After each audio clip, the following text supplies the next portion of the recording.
absolutely horrible, but stream is working. Low Tesla, welcome to the stream.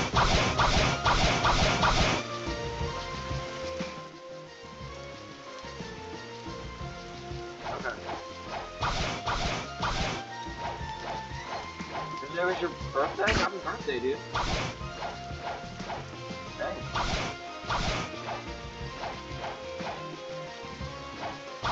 Yeah, I apologize that the quality is absolutely horrible, but this is what I need to do in order for... Mic is weird? Okay, happy birthday, dude. Oh, it is weird. I don't know how to... I don't know how to fix that.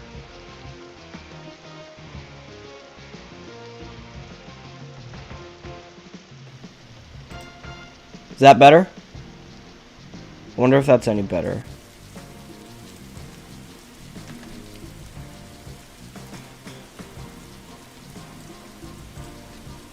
Is that any better, guys? That was my voice.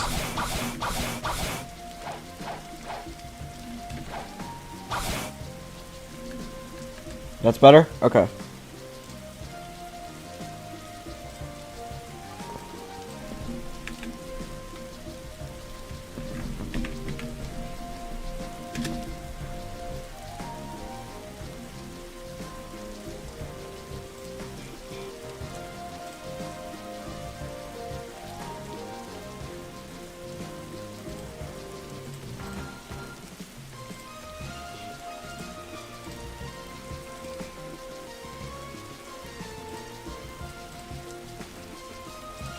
Okay. The stream should be doing good now. And yeah, I don't have a private server anymore because I don't have any more Robux. So I just don't have a private server anymore. So I'm using a public server. But yeah, we're gonna get the shark anchor. And I need to get the monster magnet. Okay, hold on. Let me turn my mic volume down. Coming off a little loud.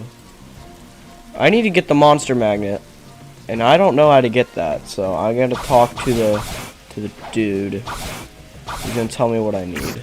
Like, I know how to get it. I need to craft it from the dude. But I don't know.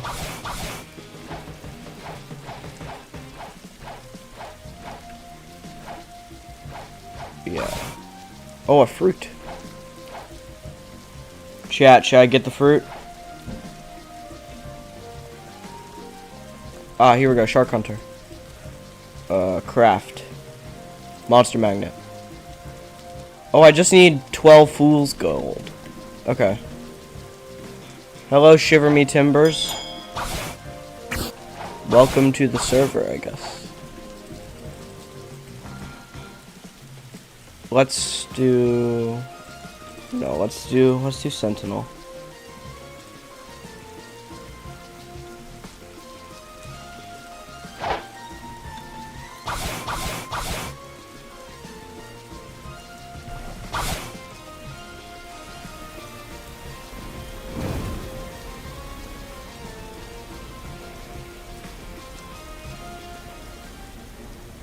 Okay. We can do this. I've lost a lot of people in my stream because I haven't streamed in a while. I'm sorry. I don't know what happened. I've just been having a lot of streaming problems.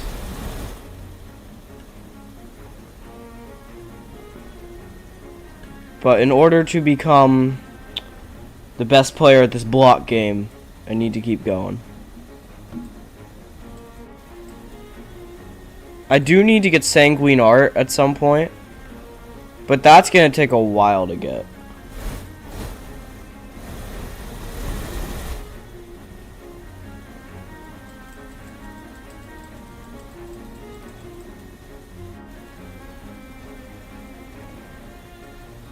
Oh, you were Rip Emergency Food, I remember. Remember that. How have you guys been? I know it's been a while. Let's go to 5. Okay.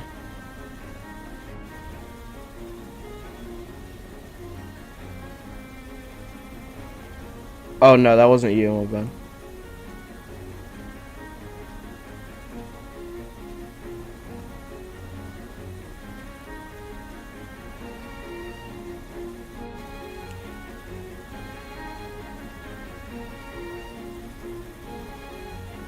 I need ghost ships.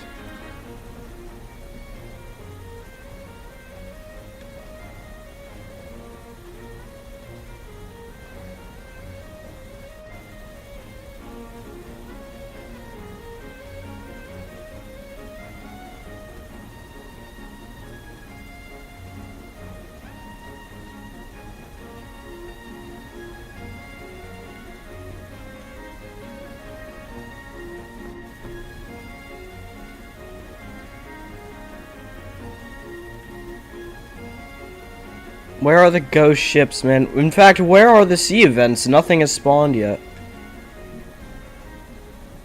You're close to having enough for Monster Magnet again? Okay. Oh, jeez.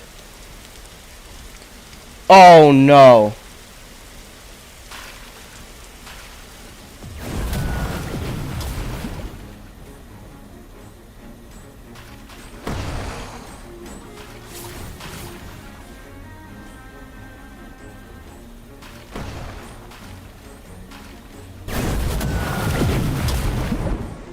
Why did it just knock me off the boat?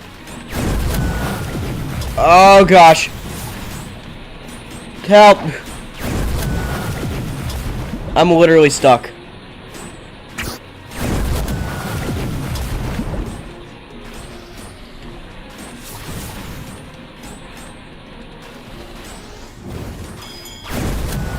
Bro, stop knocking me out of the boat.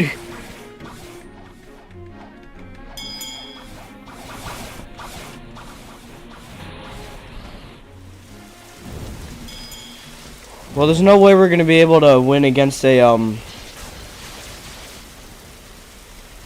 what's it called now? A ghost ship.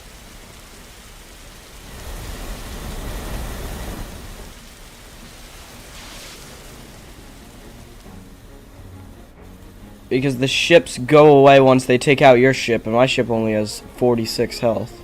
He is repairing it though. Oh, he's a shipbuilder. Well, that's cool. I gotta become a shipbuilder.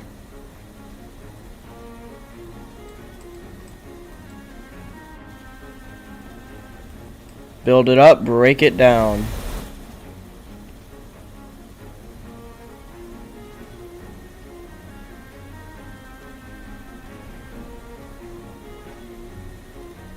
How late are you? We started like 5 minutes ago. 8 minutes ago. 9 minutes ago. You're not that late. I need to kill 20 sharks for that? For shipwright? I think I could do that.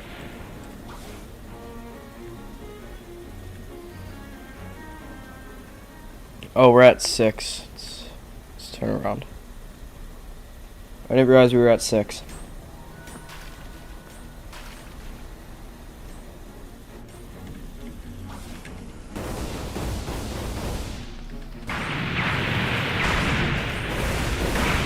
Oh, there goes the ship.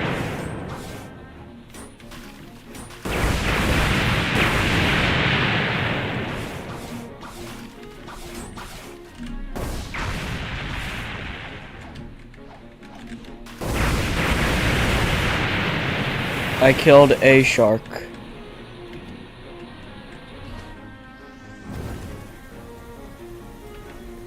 Maybe we'll get shipwright this stream. If we can't get shark anchor.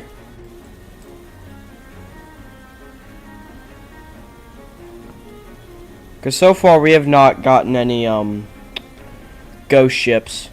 There has been a lack of ghost ships in the area.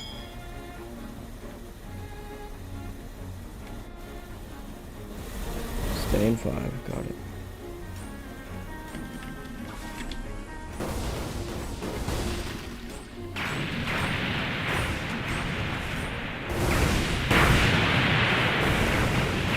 No, the ship.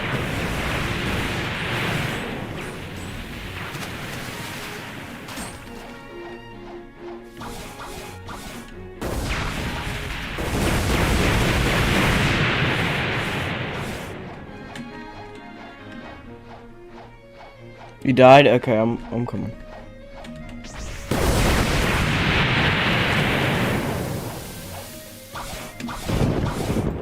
What the heck was that? Okay, let me get my portal. Tiki.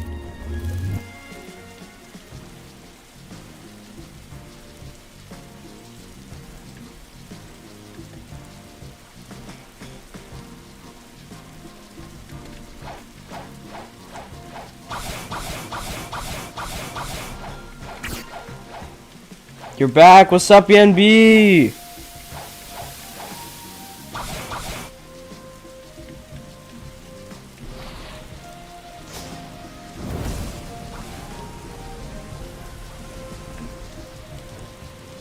Thank you for buying me a boat. Is he not coming? I don't think he's coming.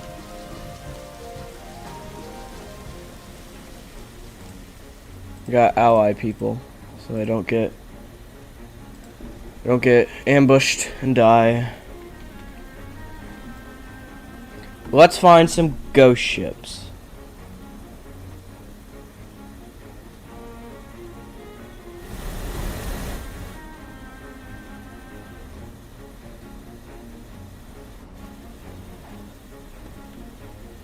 How the stream's going? This is actually my first stream in a while because I don't know why. I've been having problems with streaming, but this stream seems to be going okay. Not having any problems with it so far. The quality is pretty bad, but I don't want to like raise it so much that it starts, you know, it starts dying. So yeah. Should I listen to music? It depends. I mean, I like listening to music. I've been kind of addicted to music lately.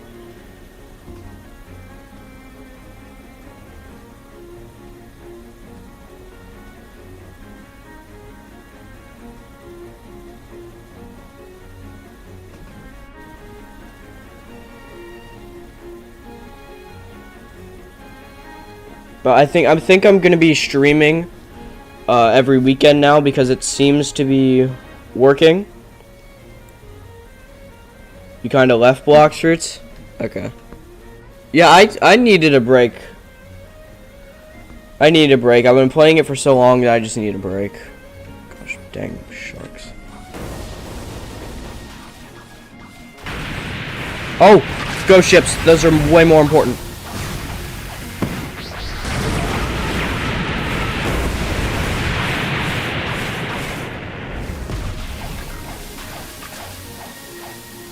Bro.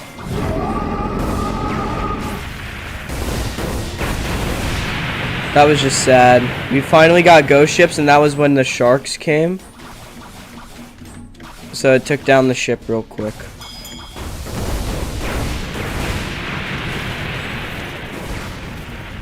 Maybe we need like the Guardian or something.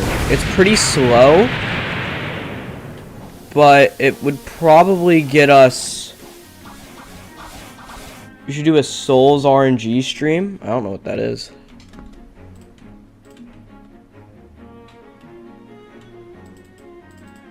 But like Guardian has much more health. It'd probably be better. Tiki Outpost. Where's out to sea?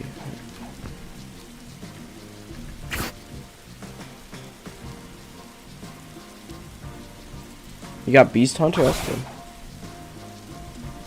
Well, he does have Beast Hunter. I mean, we aren't trying to get Leviathan, but it is cool that you have it.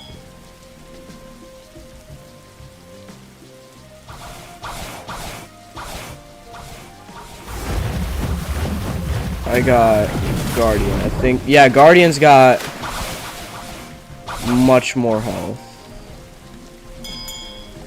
It's cool that you have it, but I think Guardian would be more beneficial for this. It's a luck-based game. I can help you with it. You're really good at it? You're really good at a luck-based game? Does that mean you just have unbelievable luck? It's crazy. You have Celestial? 1 in 350,000? Somebody's got to give this man, like, the keys to the kingdom or something. He's so lucky. Oh, I didn't realize he fell off, my bad. 7 people watch. That's a lot. I mean, not including me, it's 6.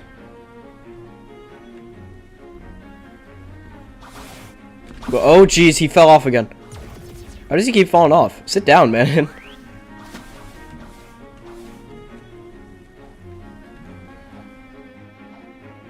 Is he gonna die?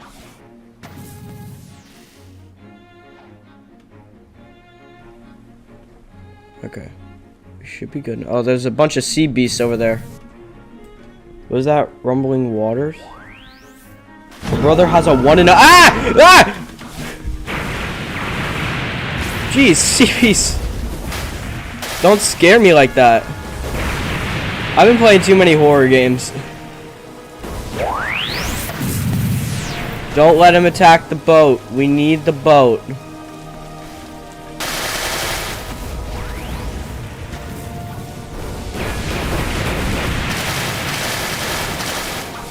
Oh, he's almost dead. Oh, we got this. Yep, there he goes. Perfect.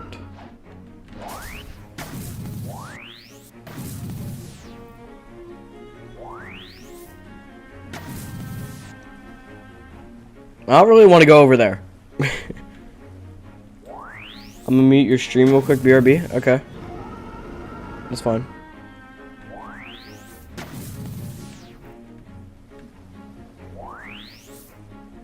You've been playing horror games? Yeah.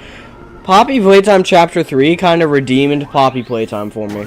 Like, I've always liked Poppy Playtime, but it seemed to be, like, mainly for kids. And they didn't really go full on, like horror. But Chapter 3 really went all out. Chapter 3 is like, hey, I'll show you what we could do. You'll subscribe to me? Thank you. That's nice. Very nice of you. I've been at 800 for a while, which, by the way, thank you guys so much for 800 subscribers. Crazy. I'm almost at 1,000.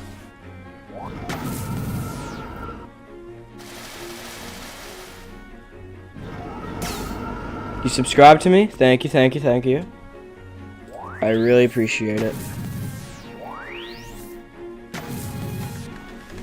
Oh, jeez. I accidentally stopped the ship, my bad.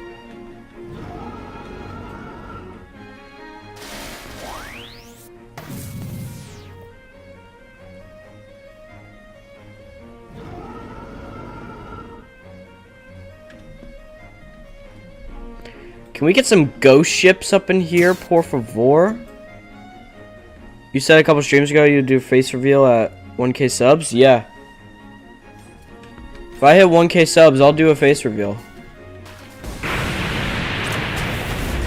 I mean, honestly, you'd probably like it better if you didn't see my face, but I don't know. That's just me. I'm messing around. Die.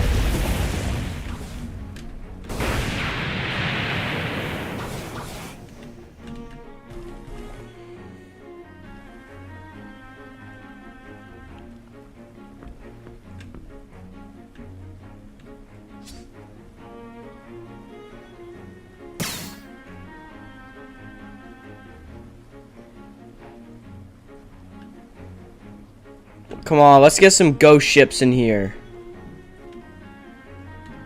Please. I know what your face looks like. I'm calling you right now. Okay. Let me find my phone.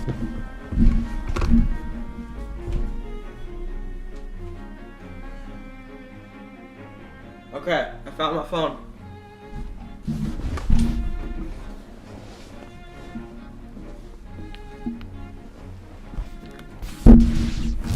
Ah!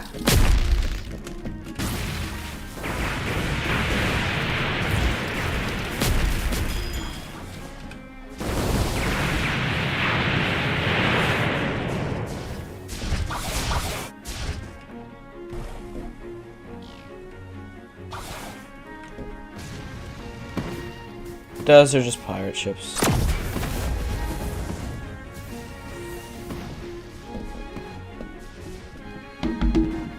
I'm sorry, but I don't want pirate ships to damage the boat. Need one ghost ship for Levi's shield. I need a couple ghost ships. I need 20 fool's gold, and I only have 8. What the heck is that boat doing? What is it doing? What the heck kind of range do these guys have? The heck was that? You have Sanguine? Dang. Wish I had Sanguine. Sanguine looks cool. But God Human is pretty good, so I don't know. I don't know which one I would usually use. Sanguine or God Human.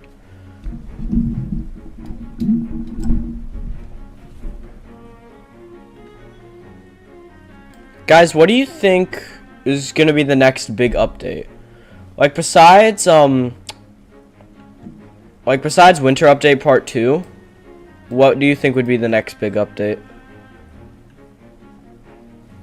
I think it's gonna be like a new fruit. I don't think it's gonna be another fruit rework. I think it's gonna be a new fruit. Oh my gosh, stop with the pirates. I need ghosts.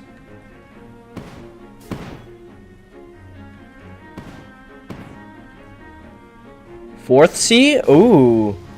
Fourth Sea would be pretty fun. I could stream the heck out of that.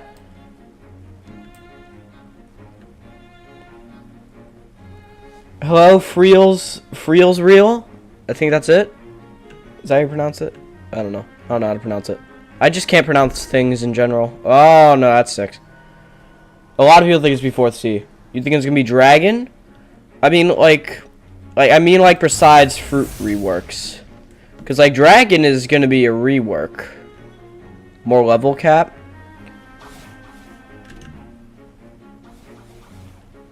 Let's join call? I didn't know you called me.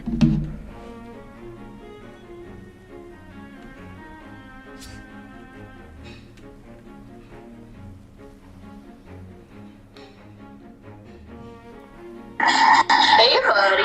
Hey. Sorry, I didn't know you called me. I didn't get a notification. Ah! Pirates.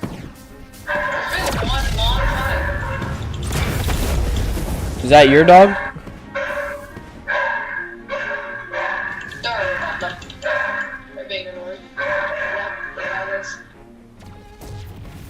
Okay. Okay. So yeah, it's been a long time. Yeah, it's been a very long time. I've been having a lot of streaming problems. But I think I fixed the problems. Some guy, Shimmer, said at the end of the stream, can I PvP you? Oh, yeah, sure. I will warn you. I'm very bad at PvP. I've got like one combo and that's it. I feel like I'm gonna have to not sit through, but just like probably laugh at you when the new update comes out, because then you'll have to get level cap again. Oh yeah, sure. Which will be insanely funny. So I remember how annoyed you were when I said, like, different level caps. Remember that? Yeah, I remember. Like when I got to 3rd C and I asked what the level cap was. 2,600, and you're like, what? I'm like, 2,600 level cap, and you're like, no. Like you were actually. I was like that. I would never let that happen. You were so mad. It was so funny as well. I'm just grinding right now with T-Rex right now, because I feel like if I get this, it should be good. You know what I hate the most about the starting island in 3rd Sea? The port? third C. These guys, these pistol billionaires, have the ability to summon a tornado, which does so much damn damage. Well, you know, the thing is, when you're rich, you can do anything. That's fair, but like, the damage they do is insane. I just realized I was killing them without the quest, which I'm a little annoyed by. That's not very good. It's not. You don't want to kill them without the quest. I think I have human V3 right now. You have human V3? I want to try and get the other two katanas, but like at this point, I really don't, because it takes way too long just to get those. The other two legendary katanas? It might not even be the right one. From the legendary swords dealer? Yeah. Yeah. Just it takes too long, and it might not even be the one you're waiting for. Yeah. The first one I found was just pure luck because somebody in the Roblox chat said, "Hey, the legendary swordsman is here." I'm like, "What? No way!" And I ran over there and I bought one. I'm like, "Cool." I'm stuck on a rock. Let's find out.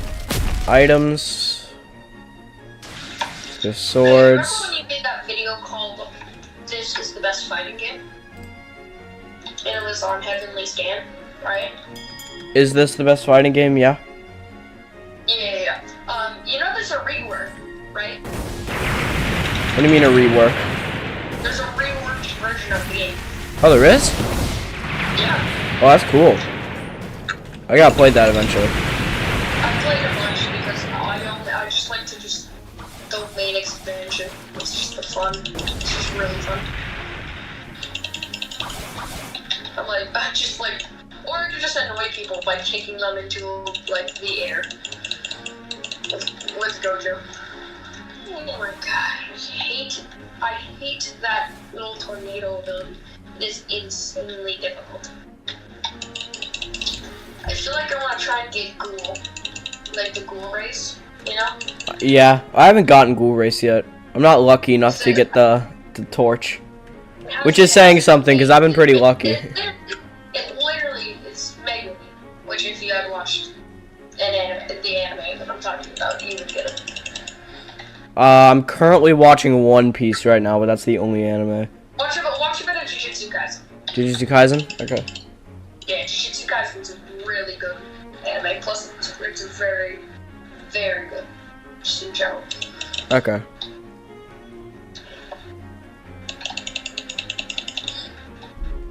If you were there when the limited time season 4 episode came out, you would know about Yuta, like a lot about Yuta. Which, you know, which game was it? Which game did we have? That one fighting game? Was it like Sakura Stand or something? I forgot what it was called. I don't know. But remember when I would like randomly flash you, where I would just punch you in the face in this red black effect? Yeah, you kept flashbanging me. It was annoying.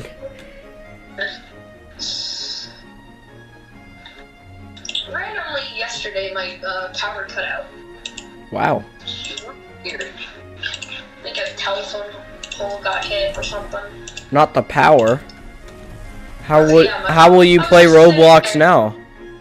I was sitting there dropping C4 to this like smiley critter, and the entire all of my power just went. Wait. Back up. Did you say you were strapping C4 to a smiling critter? Yes, in fact I was. Okay. I was in Gary Potter. How did you get your hands on C4? And why are you doing it to the smiling critters? They are pretty annoying in the game, yeah. For those of you in the chat who have played Poppy Playtime Chapter 3, they're annoying. Don't lie to yourself. I figured out a way in Gary's mod to stop them. You know how in Poppy Playtime you shoot them with a flare, they go back? Yeah, right? They run away. You would just flashlight them in Gary's mod. They just backlight. Dang. And I've been also able to just keep them like at bay because I'll just spawn like a fence. I'll just spawn like a fence and then just put them in there. And just laugh at them. That doesn't sound very nice. Oh, and I also put 1 or 2 cluster bombs in there. Oh my gosh. And then blow it up. Watch that. I just put a couple thousand mines in there. Just a little bit. I think I stuck like 30 bombs, like C4, to a smiling critter, and then spawned a bunch of them. And then they were walking, and I just activated the bomb. They just all exploded. You wanna know something weird? You know they're made from children, right? Yes. So you're technically blowing up children. Oh, and you're just okay with that? I'll be right back. No, I did not. No, I'm not started. Strawberry. Strawberries.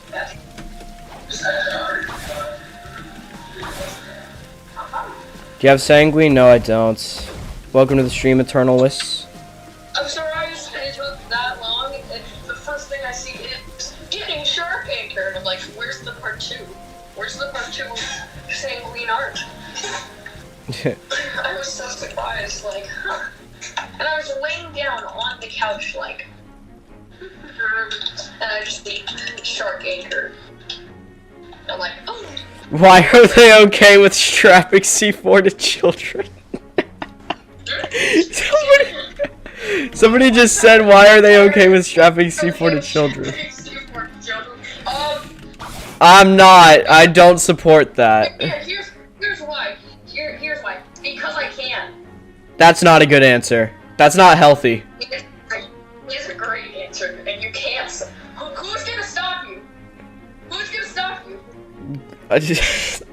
Probably the police. The actual heck is going to stop you. Probably the police.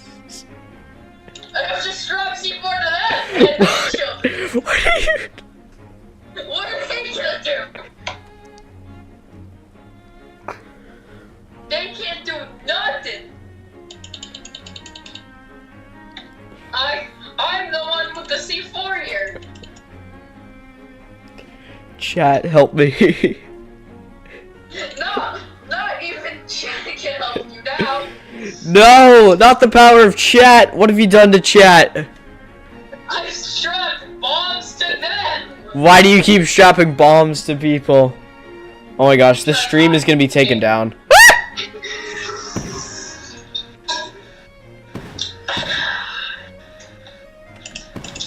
My answer is because I can. Hero, do they just enjoy making things go boom, including children? Kessler just enjoys making things go boom. In general. In general. It could be anything. He can make a pillow go boom and he'd get enjoyment out of it. I'm gonna finish this quest, then I'm going to go into Gary's mod, spawn a smiling critter, take a picture of it, and send it to you in Discord. I will show you my creations. Okay. Are you gonna like show me its mangled body? No, I'm gonna show you it with 100 bombs attached to it. Aww. That's what Because hashtag relatable. Wait, does that mean they have strapped bombs to them? Arrow, do they just enjoy making things go boom, including children? Because hashtag relatable. Yes. Oh my gosh. Perfect. Oh, what is happening? Do I warp you guys, or do you just come warped?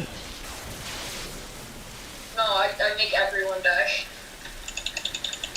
I will strap bombs to even the air and blow a hole into the 4th dimension. How are you gonna blow a hole in air? No, I like blowing the chat up. I'm gonna blow a hole in air and I'm gonna make it go to the 4th dimension. Oh, gosh. You cannot stop me. This is crazy. I'm going to the 4th dimension and you can't stop me. I won't stop you. Blow a hole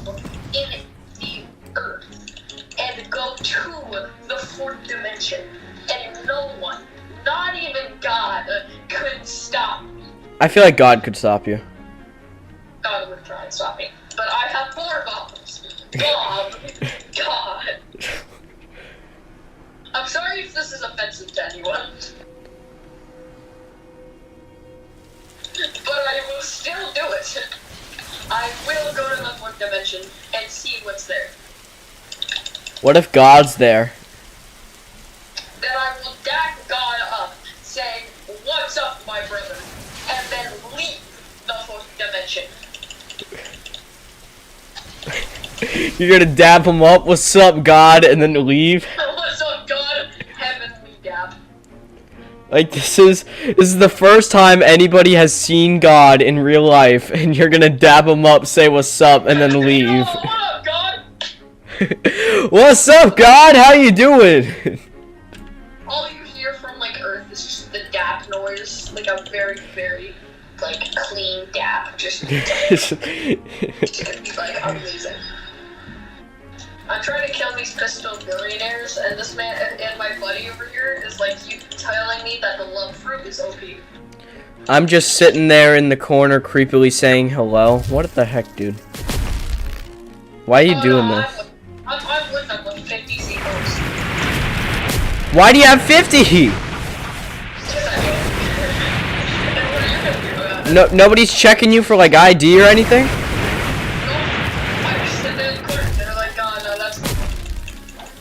Yeah, that's normal. Child buying C4. That's okay.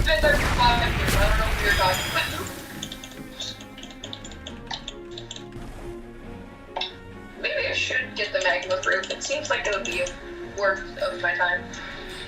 Oh my gosh! Stop it! I've only found 1 ghost ship spawn, and my ship sank before I could destroy one.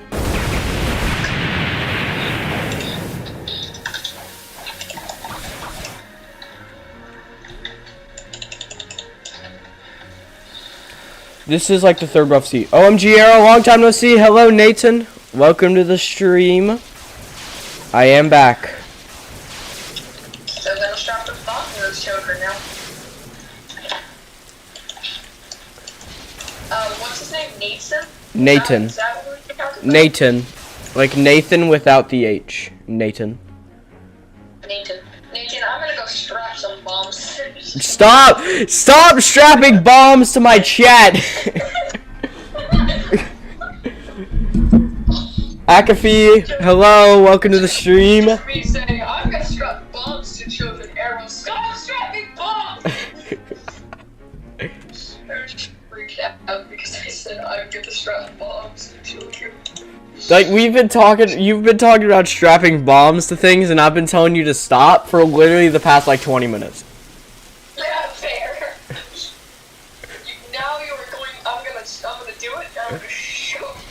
Who are you talking to? I'm talking to Kessler. He likes strapping bombs to things and making things go boom. I like things. Somebody said I support the idea of strapping bombs to your chat. Oh my gosh. One of them is a nuclear missile. A nuclear missile? I'm gonna read to you my favorite one. Oh Its name, Batman. The bomb's name is Batman? Yes, it is huge. Oh yeah, also we got a megaton bomb, space nuke, slow nuke, Tessar bomb. We got a bunch of things here. Kessler, I think you have an assistant. Rip_Shiver_Me_Timbers supports the idea of strapping bombs to my chat. Perfect. I think you have an assistant. Thank you. Oh, he needs the bomb fruit. No! Don't bomb my chat! Which smiley critter should I bomb? None of them. First one to say which one I will bomb. I will, whoever says one in chat, I will bomb that one. Stay in the chat and I will bomb. What if I type in my chat and say none of them? If then I'm just gonna pick one. Oh. So there's no way that you don't bomb something? Nathan just put a bunch of nuke emojis. Yeah, I can see that. nuclear Pick emojis. a smiley critter. Nuclear bomb incoming? No way. I don't believe it. Nathan, pick a smiling critter and I'll bomb it. Oh no. Rip Shiver Me Timbers has got the bomb fruit. Perfect. But does he have it in real life? If he does, he could blow chat up. Let's just hope he can't blow my PC up so I never stream again. Random smiling critter name generator.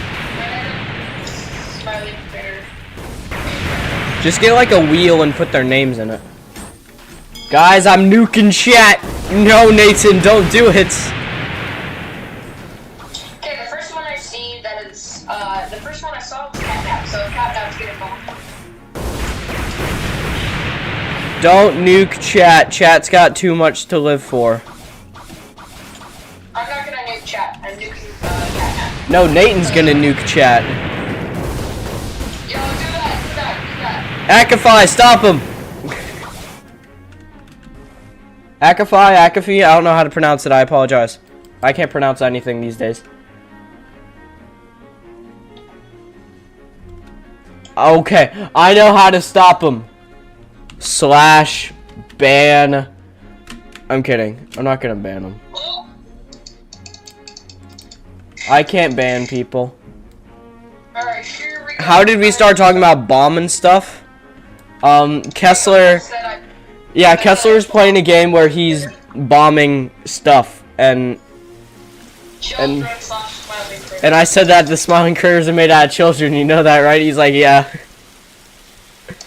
And then we've been going back and forth about bombing ever since.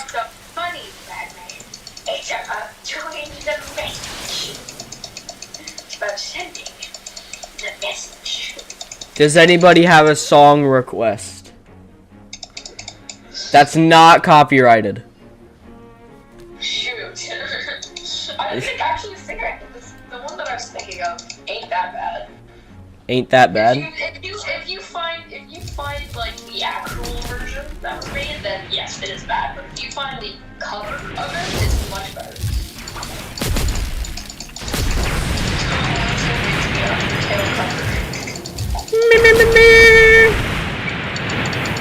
I'm coming for you, Arrow. Caw, me. Russia Halo just said America. I nuke chat. Chat isn't nuked yet because I can still see chat. Monkeys, spinning monkeys. Shiver me timber, are you okay? I'm almost done. Well, Did you know that the bombing is America's freedom? Oh no. America. Oh, this stream is definitely gonna be taken down. I've been streaming for 45 minutes and half of it has been talking about bombs. Don't nuke me. You don't know where I live, so. Exactly. I don't know what your face looks like, though. You know what my face looks like. Here we go. But. Here we go, Arrow. Oh, you gave me an image, I see. Yup. Let me. Oh my god! Let him go! Oh, I got stuck in rocks.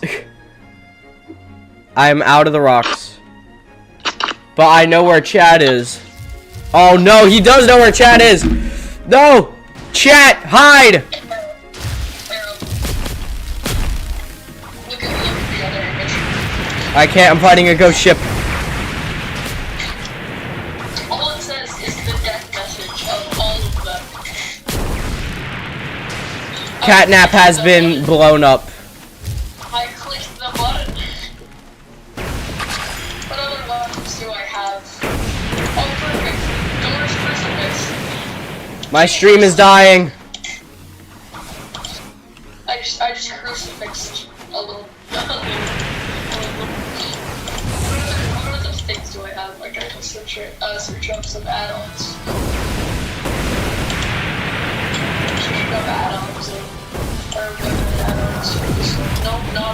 Okay, my stream is going back up. Please give me some fool's gold. What is happening? You don't get it. I got 3 fool's gold. And my ship sank. And I'm about to die. And he's dead. And I'm dead. Oh no, I accidentally killed somebody! I'm sorry! Ah!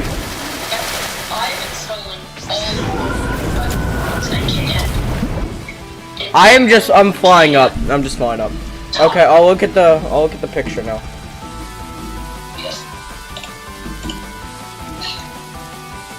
All of them are gone. Why? Why did you kill them all? Cause I can. Oh no! Nathan, don't nuke chat! No! Hey, that's my job. I think you've got an enemy. My job. Come on, man. You can't take my job.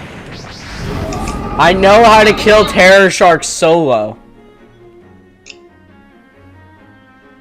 I know how to kill terror sharks solo.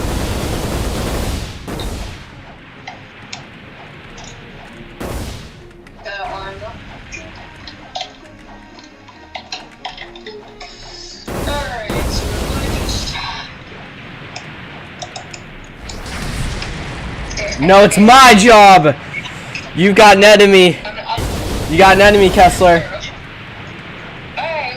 Nathan, he said, or no, Kessler, Nathan said that your job is giving him bombs.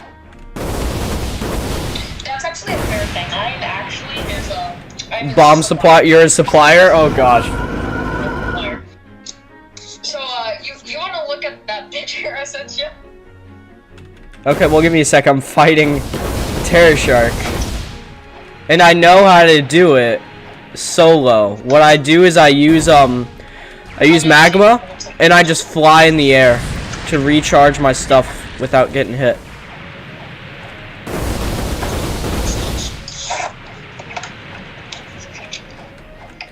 Apologies to anybody I killed.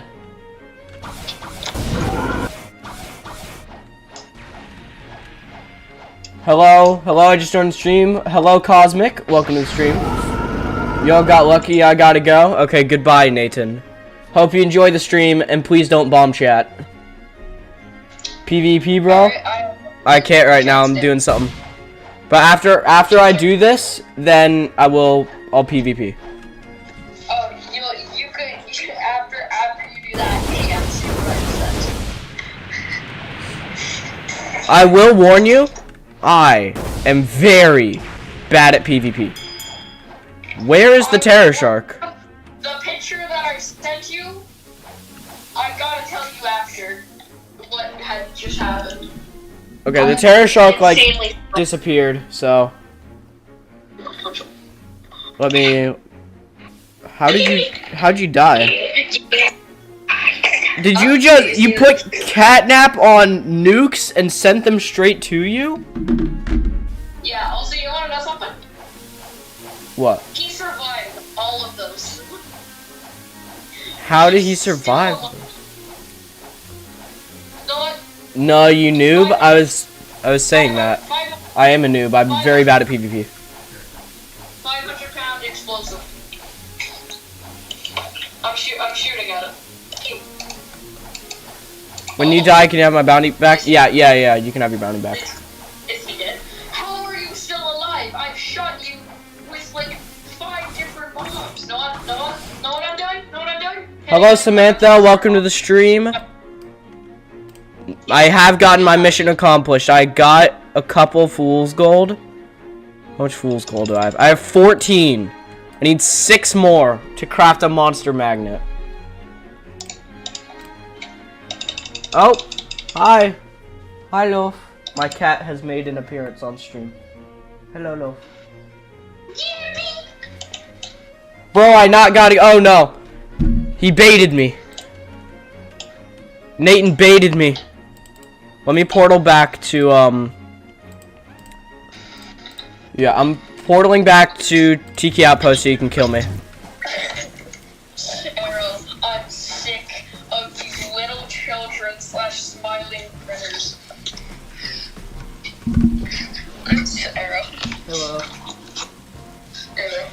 sick of them.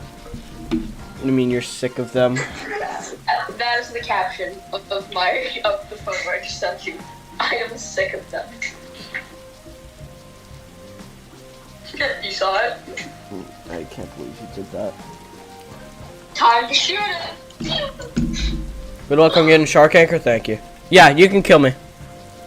You can kill me, get your... I shot it and I died, and won out of the many spiders. Only one They were died? invincible! They were the god of Hi bro, physics. 1000, I can't read that, oh jeez. They're the god. Yeah, just kill me. Yeah, I still shot many bombs and they still... Robux, huh? Now, where is my extra weapons that I got? G, Sakuna, Gojo.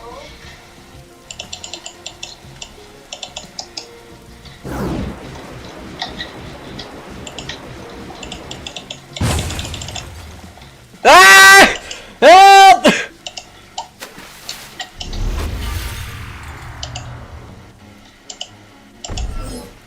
Where's the other things? I had put 4 different things. What are they? I just got shot across the map. Where's the guns? Where's the guns that I want? You're very close to 1000 subs, thank you. I mean, like, I am pretty close. 802, that's pretty close. What are you gonna do for your sub, for your, like, 100 sub? 1000 subs? I'm face revealing. Yes. Well, that's nice. Not the I mean, that's not major for you because you've already seen it, but... That's not a major for me because I've already seen your... But it's a major for my chat. Very major for you. Heck no? What are you talking about? Why are you swearing? Gonna time me out for a minute. You can't swear in my chat. I swear. Or someone else. Somebody else did. How dare they? Erdenetseg. I don't know how to pronounce it. I gotta look, bro. I gotta look. You just earned a sub? Yay! I'm glad I have subs. Did you send me another image? See what they said. Let's see what the bad things they said. I can't even see. For 60 seconds! Oh! You actually nuked me in Roblox? I can't believe you did that. Oh no! No! Good job, Nathan. Good job. He said, Arrow, I accidentally nuked you in Roblox. Yeah, he kinda did though. He sent me flying. Hello, Elton DeBoy. Welcome to the stream.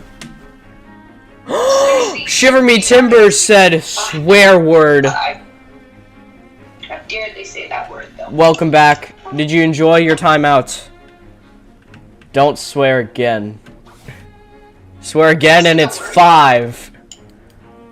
That wasn't the worst swear ever, but Yeah, I know, but it's still a swear. still not good. Yeah. Eric, can I join your crew? Yeah. What can I put in here? How about a bunch of cluster bombs? Perfect. Okay. That.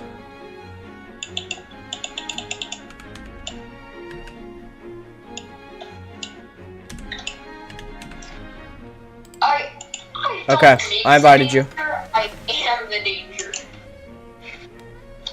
I don't make danger. I am Arrow is danger. funny when he screams. Stop doing that. I am the one who Hello, knows. Satoru Goho or Gojo. I don't know how to pronounce it. Welcome to the stream. Is it good? Or would you like to PvP sometime? I just started playing the game again, so I'm not very good. I mean, I'm not very good either. I've got like one combo with Doe and that's it. So yeah, we could PvP sometime. I'm thinking of doing PvPs after I get Shark Anchor. If I get Shark Anchor this stream. If not, then like by the end of the stream I'll do it, yeah.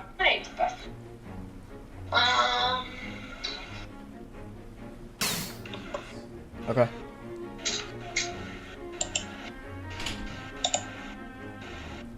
Maybe that should be our next stream. Maybe you should do another one today. Arrow. Yeah. I was moving the case full of bombs and I accidentally hit it a little too hard and boom. The entire thing just went off. Dang. All of the 18 cluster bombs I put in there. All 18? All 18 just went boom. You know what I'm gonna do right now? I'm gonna make a smiling critter. Goodbye. I'm gonna put. Ooh, dog day. Yippee. Hope you have a good rest of your day. I'm gonna go to Dr. G base. And I'm gonna go to change scale. And I'm gonna make this thing huge. Could you test your screams so I could hear how you sound? I need something to scare me. I can't just like scream. I need something to scare me. I have an idea. I hear you clicking. Are you planting bombs? Yep. Don't blow up my chat, please. You know a dragon combo? I'm holding Dog Day hostage. I really want to hear how he sounds when he screams. Is that a threat? It sounds like a threat. No, this is a I have a hostage. If you wanna see how I scream, watch my Poppy Playtime Chapter 3 playthrough. That I scream a lot in there. Listen, you either scream or I blow up Dog Day. Oh no.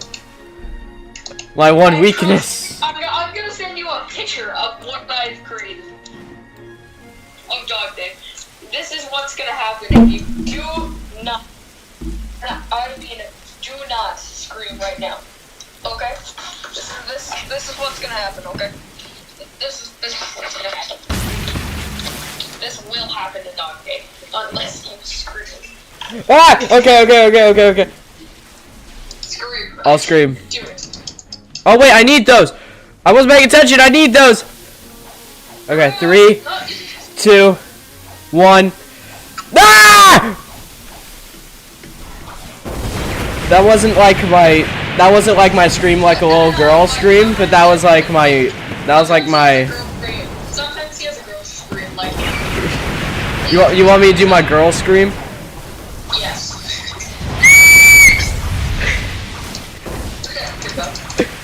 3 fool's gold, let's go!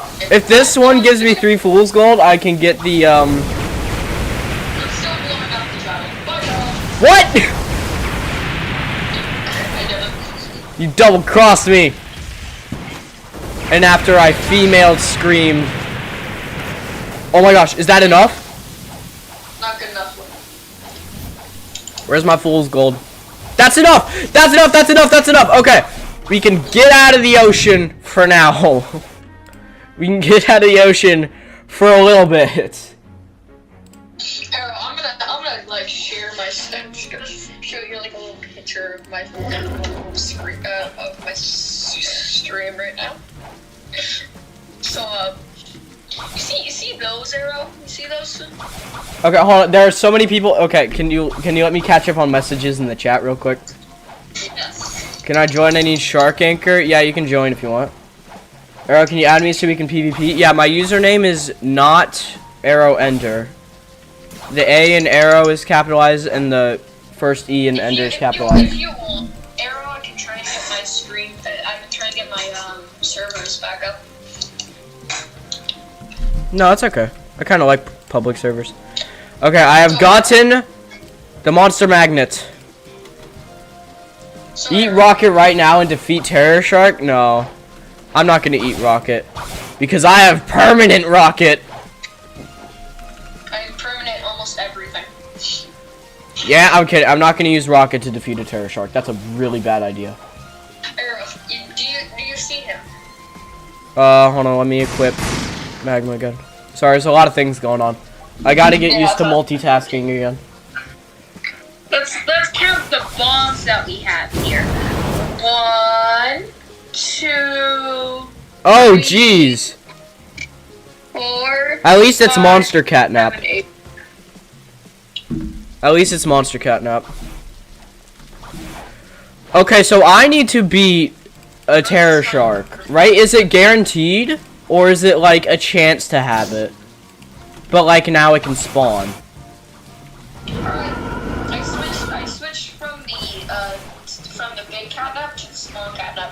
No!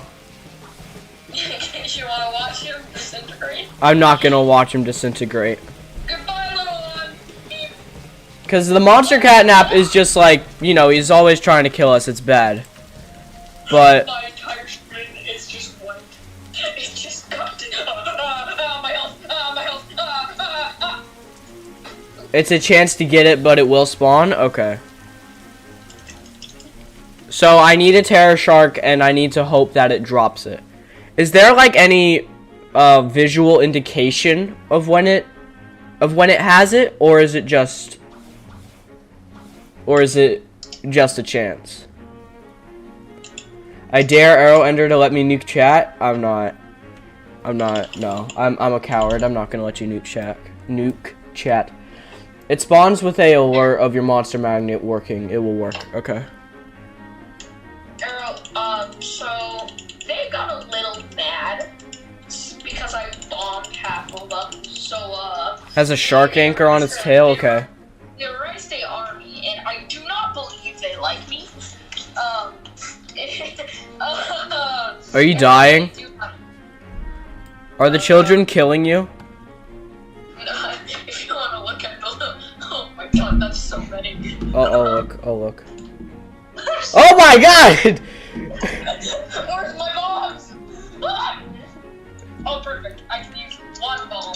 Don't use a bomb. Kill them in a humane way, not exploding them. I give you permission to kill them because they're trying to kill you, so it's purely self-defense. It also has a 100% chance to drop. Okay.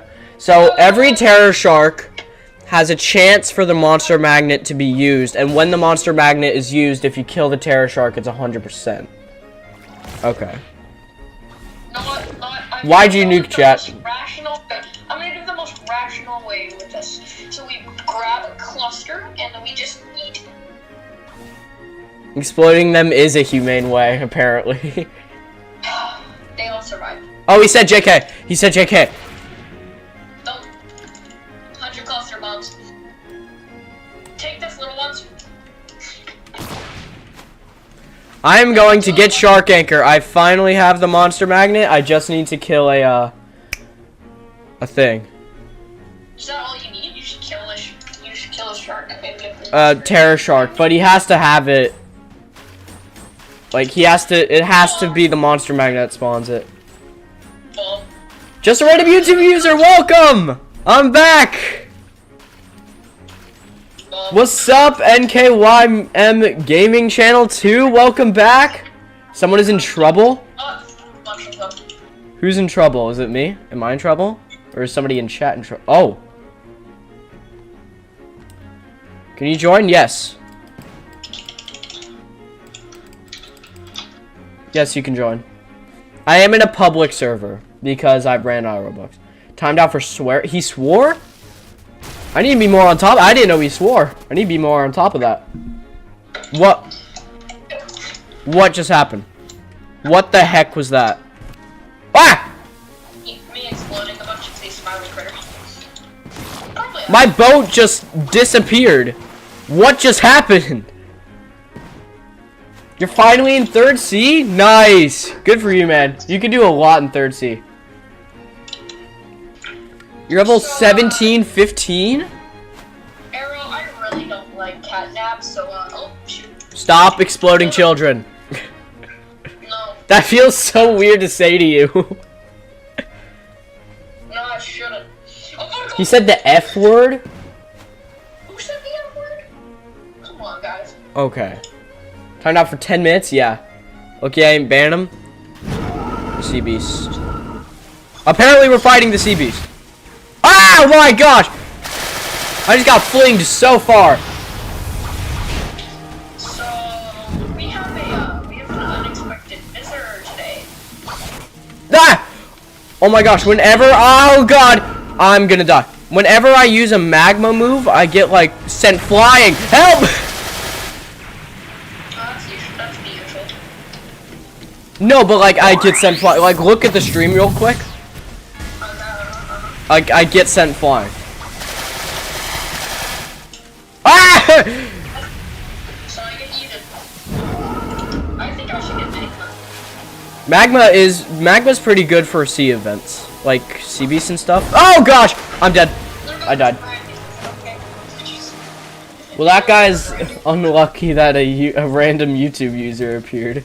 Exactly. A random YouTube user appeared.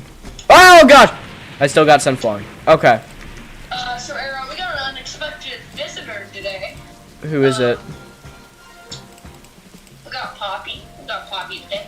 Oh yeah, blow up Poppy. I could care less about Poppy. Okay, good. Yeah, blow up Poppy. Ah! Why does Magma do that? Okay, I'm gonna leave the game real quick. I'm gonna. You don't mind if I just do a couple of these, right? If it's against Poppy, I don't care what you do to her. Yeah, I don't like her. Oh yeah, I'll add a cat. She literally tried to kill me multiple times. Oh. Hello, J_250. Welcome to the stream. I'm one of the best mods right now. I mean, you're one of the only mods right now. Hey. Okay. So Let's see if I get yeeted. I don't get yeeted. I'm good. Oh well. Okay. Hello, Chantel. Ferguson. I'm sorry, I can't pronounce things. Long time no see. Welcome back. Or you gotta go. I believe in you that you can get Shark Anchor. Thank you. Thank you. It's very nice of you. I hope you have a good rest of your day, man. One of them got me. So mods got demoted or something? No, there just aren't a lot of mods. For how many people have come into my chat, there aren't a lot of mods. There's like 3. Alright, Arrow. Goodbye, little children. About 100 of them. Goodbye. Wait, what? You never told me 100 children. Stop blowing up your children. That was 3. That was a couple more. Peace, Cosmic. Try activating V4, please. I need to get my bar. The bar in the bottom left, I need to get that bar up. That should blow up like 100 of them. Play the One Piece intro? Which one?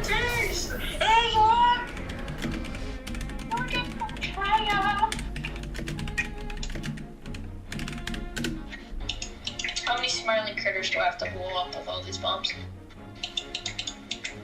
If anyone can guess how many smiling critters I blew up in today, I will give you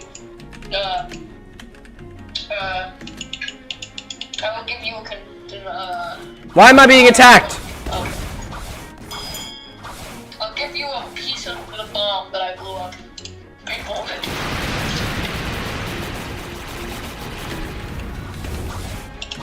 I will give you a pineapple. That's what I'll give you.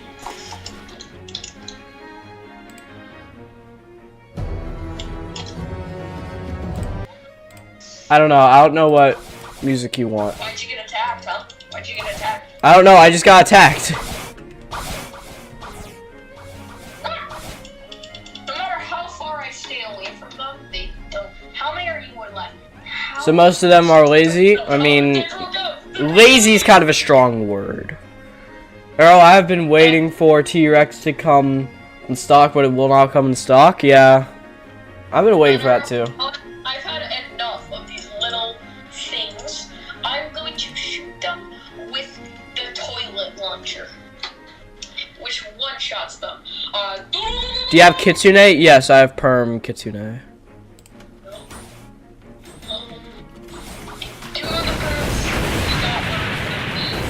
Yeah, Perm Portal and Perm Buddha I got from Kessler.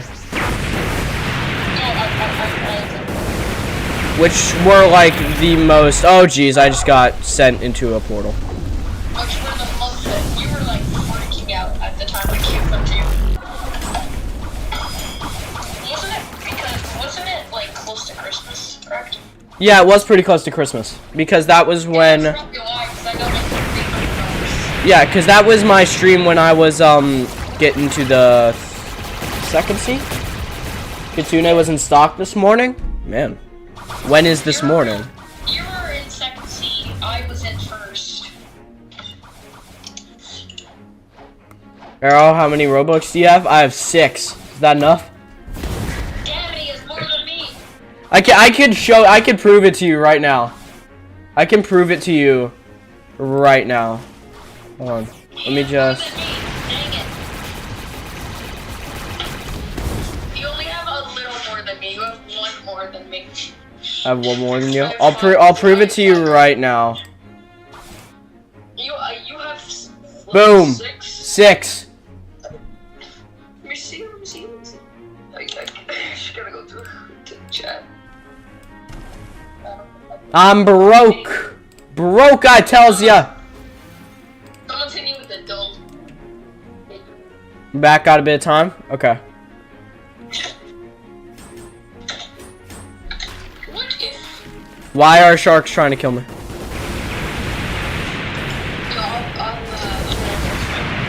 You added me? Okay.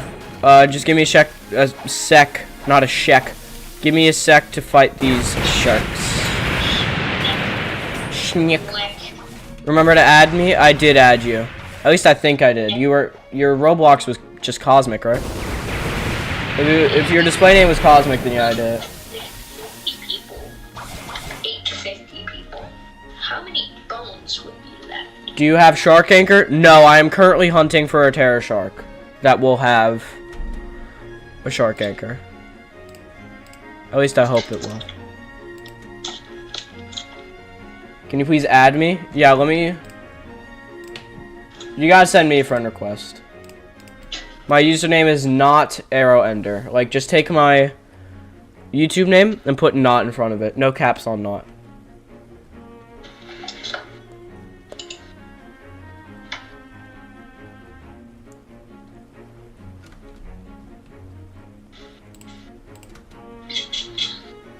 I'm not gonna lie, the new little, what's it called? The new game that I was playing a bit with. Yeah, Monster Magnet. Like Yeah, I have Monster Magnet. Reworked one. That reworked game is actually really fun. Only because the two most OP people, or well, there's 3, are all Jujutsu Kaisen. Dang. Duke and I got a little bit of a rework. Hello, Typhoon6. Welcome to the stream. Go If you also want to collab, we can. I'm a YouTuber too. You are? Nice. Nice to meet a fellow YouTuber. Arrow, can you let me know when T-Rex come in stock? Maybe. I'm not like on Blox Routes all the time. Sorry, I'm just talking to chat. You wanna know why Gojo's the strongest in that game? Why? He has 3 different modes with an entire new ability every mode. Dang. It's insane and crazy. You have 3.8 million bounty? That's a lot of bounty. I have like 2.5. Yeah, I have 2.5. I'm not good at PvP, so I can't really get bounty.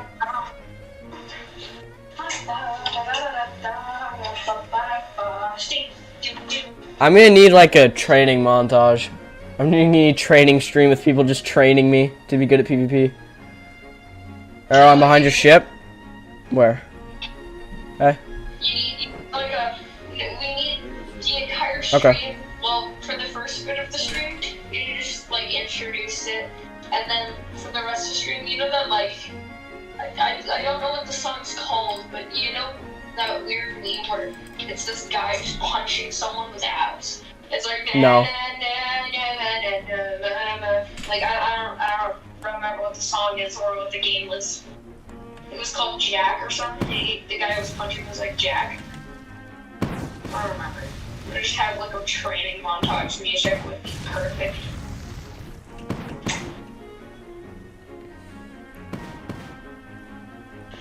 Alright, I'm gonna mute and go grab a couple things and then be back. Okay? Okay. Alright.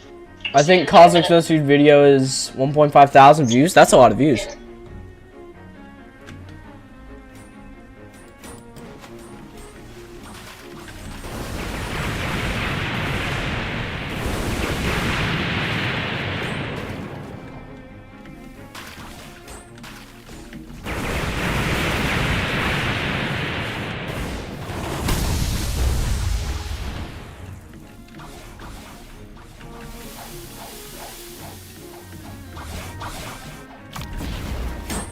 Oh, there's still a shark.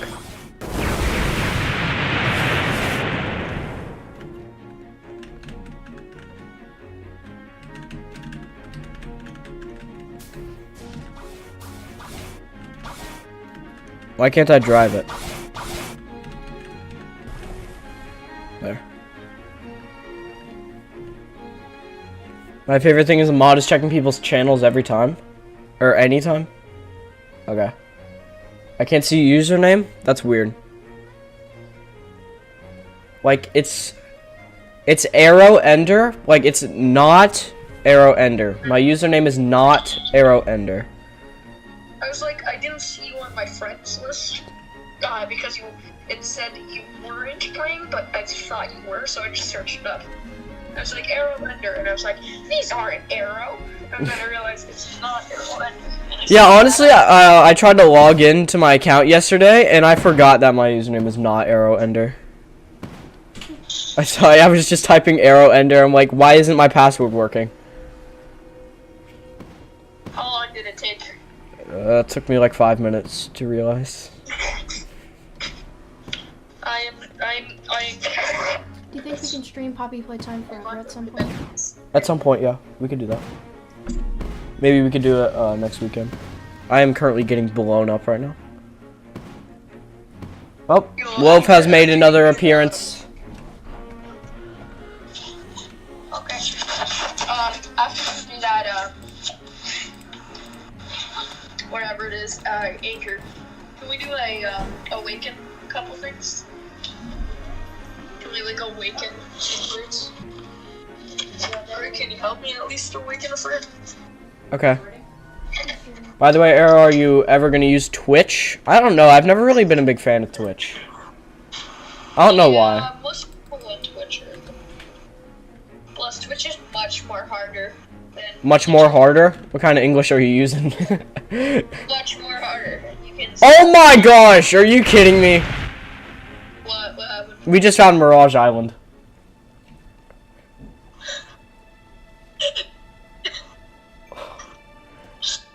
Oh jeez. You gotta be kidding me. This game just like, no, I'm not. Ah! The game. I am dying. This game just likes trolling me.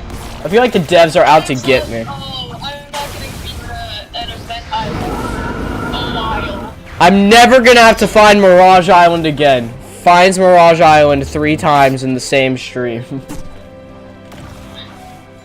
She got that 10 out of 10 English? Or he? I forgot. Kessler is a he. Why are you killing me? Why are you killing me? That's not very nice. Yeah, just a random YouTuber was like, oh, he's a she. Literally like that. Just like, he's a she. Did you friend me? I don't know. I accepted all the friend requests that were in there. Somebody is trying to kill me. Yeah, I want to know who's killing him. Cause keep it up. What? What do you mean keep it up? Keep it up. Murder him. Stop. No. Do it. No, never stop. No, you're my chat. You don't listen to Kessler, you listen to me. No, you listen to me. I'm taking this chat hostage. I'm taking the chat hostage.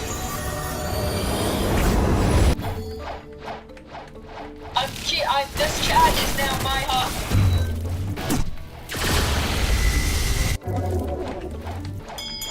Listen to me, guys.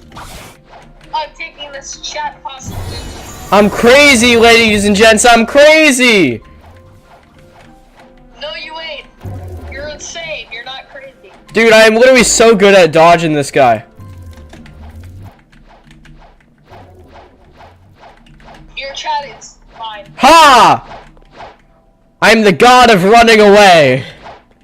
Your chat is now mine. 5 minutes? Okay. Hello, Kings. Welcome to the stream. You listen to me? Thank you. Thank you, Kings. Sorry, I was in a very intense running away sequence. Let's see what I get in the Blox fruits. Gotcha. Hello, Kings. I got a rubber fruit. Kings is new. Yeah, I saw that. Oh, okay, good.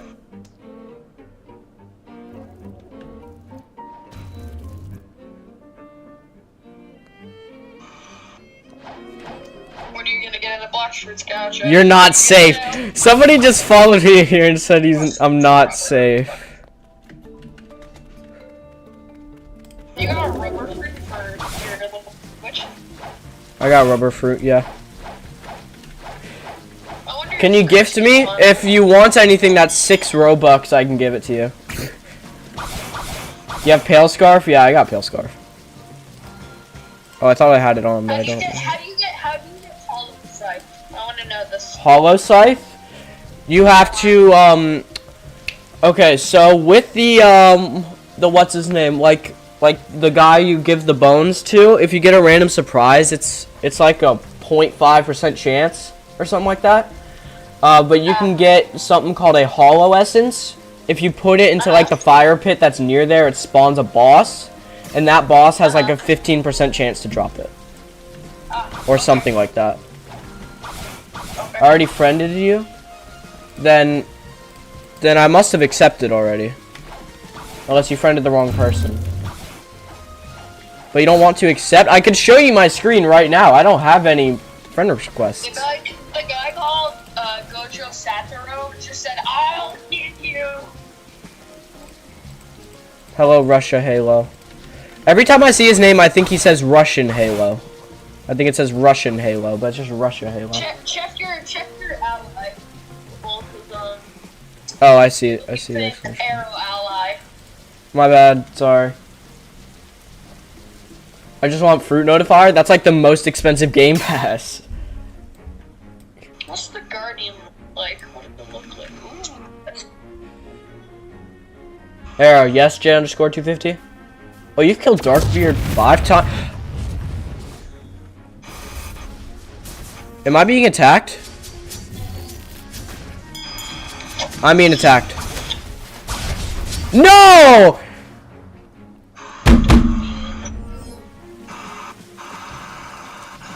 I think that's what I'll probably do for some of the stream. Maybe look for a, maybe like probably just get that. Yeah, you're getting attacked, Arrow. Yeah, I died. Oh. I was being hunted! Now I know what it's like to have a bounty on my head. That's basically what the stream is. You get hunted. I get hunted by sweats and no lives and Blox fruits. I'm sorry. Oh, you gotta calm down there. I'm sorry, I'm sorry. He's been chasing me for like 5 minutes. It's your stream. Did you pray today? Yes, I did pray today. Oh, God. I think I'm for 60 seconds. No, I'm just joking. Really? I didn't know. You know? Can you help me get Anchor?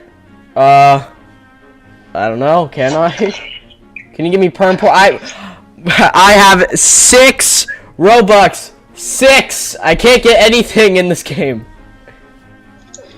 6. Single digits. 6.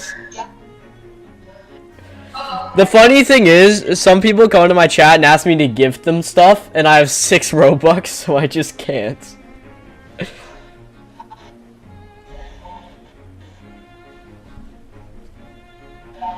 Can you give me portal fruit? That's 2,000! I have 6! Oh my god. Please don't kill me again.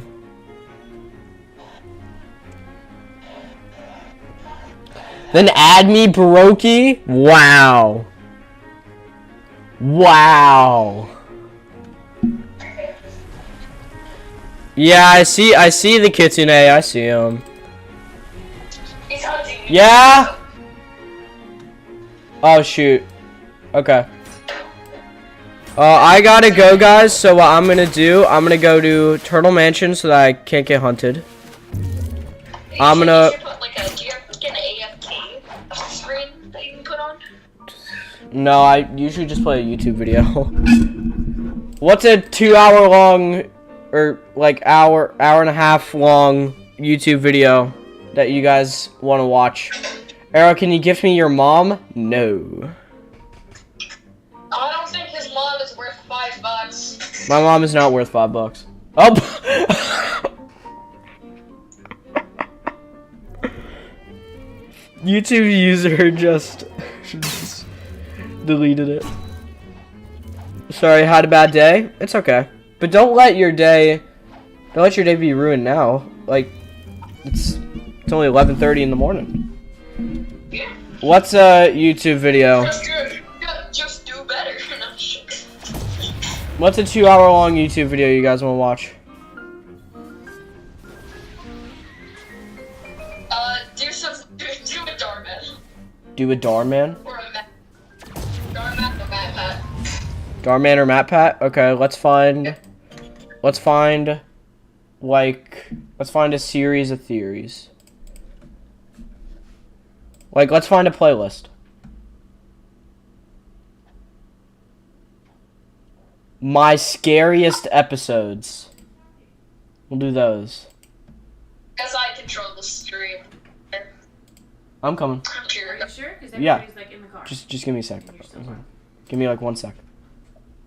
I'm literally about to be there. Look at that whopper.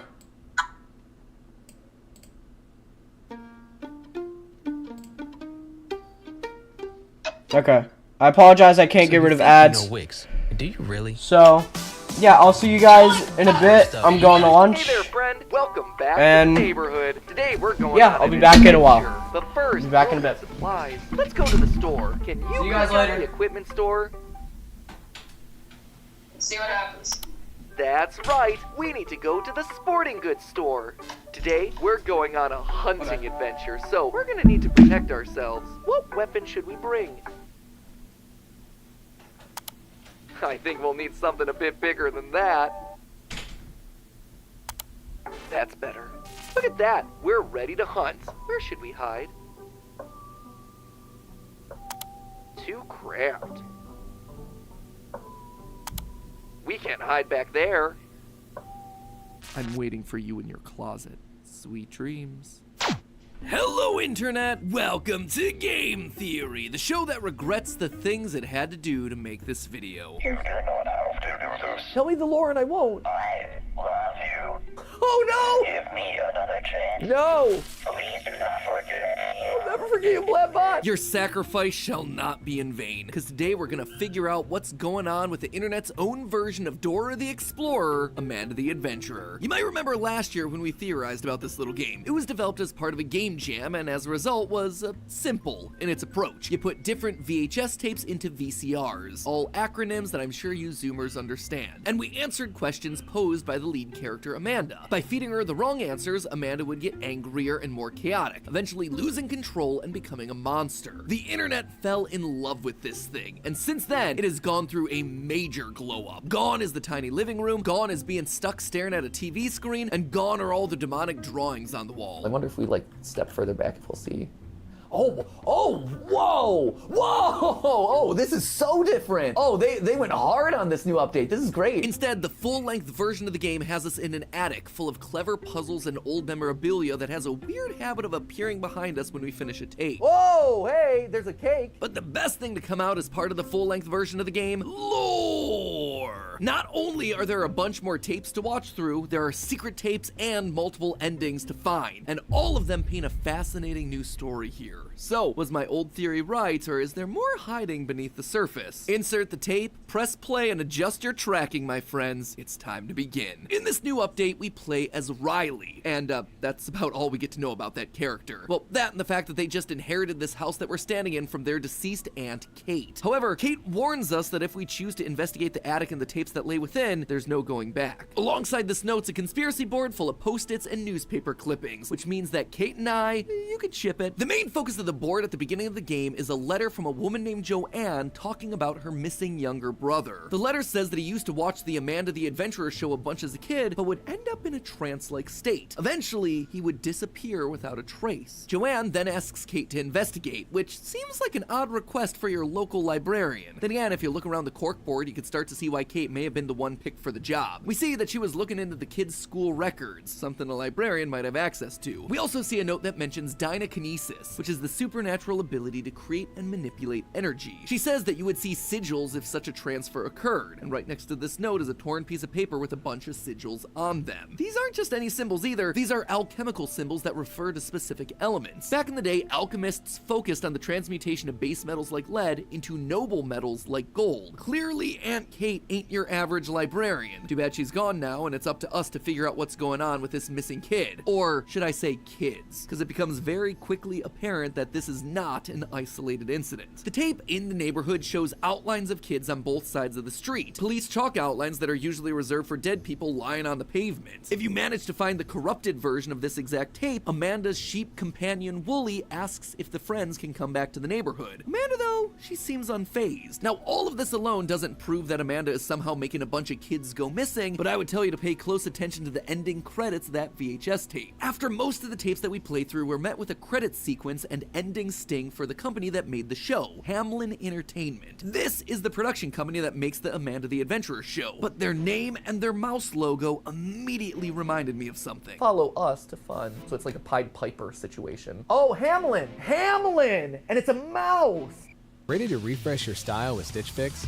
First, tell us how you like your clothes to fit, the colors you like, and your style needs. Then, our experts make you look good, so you can feel great. Stitch Fix. Get started today.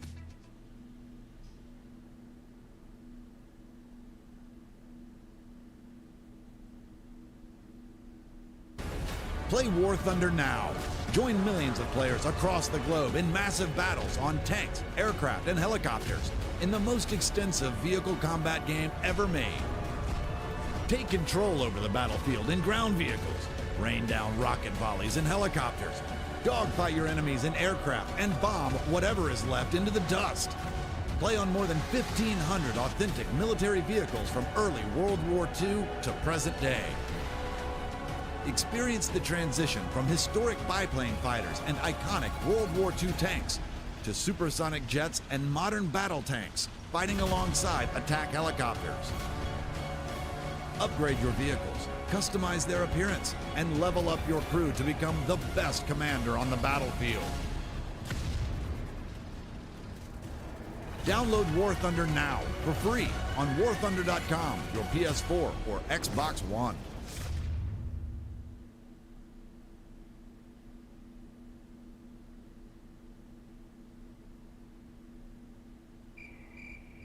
Yes? If you, like Ash, don't know what's going on, this whole thing's one big reference to the story of the Pied Piper. Basically, this fairy tale is the story of the town of Hamlin. See, there's the name right there. It's overrun by rats, and there's your logo. And so the town hires the Pied Piper to play his magic pipe to get rid of those rats. And he does exactly that. He plays a song that lures all the rats to him, where he then leads them down to the local river to drown themselves. However, when the town of Hamlin doesn't pay him for his services, he once again uses his pipe. But this time, he plays a song that leads all the children out of town. He marches them all over to a local cave where they're never seen again. This story seems to match the idea that the neighborhood is now missing all of Wooly's friends. Amanda is essentially our Pied Piper, and we actually see this firsthand through one of the game's secret tapes that you can unlock. Instead of our usual CGI Amanda and Wooly adventure, we actually get ourselves a home videotape of a girl named Lauren on her birthday. She's sitting there glaring at the TV, transfixed, much like we heard about in that note from Joanne at the beginning of the game. Her parents are trying to get her attention, telling her that they have her favorite ice cream ready, mint chocolate chip, which, whose favorite flavor is mint chocolate chip? I mean, it's good, don't get me wrong, but favorite flavor? Flavor preferences aside, the parents go back up to try and convince Lauren to come down the stairs, but suddenly, she's gone, with the front door of the house left wide open. As they run out of the house to look for her, the last thing that we hear is Amanda from the TV saying, "I love mint chocolate chip." Somehow, Amanda is able to listen through the TV, and she's somehow lured Lauren, who's literally walked out the door and disappeared just like the children of Hamlin. As you watch more of these secret secret tapes, we actually get to see a little bit more insight into Hamlin Entertainment and the history of the show. In one of the tapes, we actually meet the creator of the series, Sam Colton, and we hear about how he started the show as a small live-action production after being inspired by his adopted daughter, Rebecca. Did you even imagine that would be such a big sensation? Honestly, Sadie, no. It was a total surprise. I mean, it's scrappy at best. You know how it is when you have a big idea and a little budget. But really, it's all Rebecca. As soon as I met my beautiful daughter, the inspiration was there. You know, she was so young when I adopted her. And despite what she's gone through, she's always seen the world with such kindness and joy. You actually find a newspaper clipping on the conspiracy board in the attic during the time puzzle, which has an interview with Sam, where he says this, quote, "We may not have the budget for a big production, but I truly believe there is a soul that transcends that." Woo! Keyword alert. Keyword alert. Anytime an indie horror game mentions the word soul, you know that things are gonna end badly. And sadly, my suspicions were correct here. In the VHS tape, Oh No Accidents, there's a flash frame that reveals a credit for a chief neurosurgical expert, which at first glance would make you go, why does a kid's show need that? But Amanda eventually answers that exact question for us in the tape, Everything Rots. Sometimes I feel myself rotting, but it feels far away. If she can feel her own body rotting far away, that means that Amanda has a physical body outside of the show. And who else is that gonna be but the girl that played Amanda in the original live-action production, Rebecca. I suspect that this chief neurosurgical expert has figured out a way to put her mind, her consciousness into the series, literally becoming the soul of the show. She still does have some sort of link to her body, able to feel it rotting, but clearly that's not supposed to exist, as the tape distorts anytime she thinks about it. There is good news though. While her body may be rotting, clearly there's still a chance to save her. In the final tape, we see Amanda playing alone on a couch, drawing with crayons and asking if we can share secrets. If we say yes, the TV audio effects disappear, and clear as day, she tells us, I'm out there. Somewhere.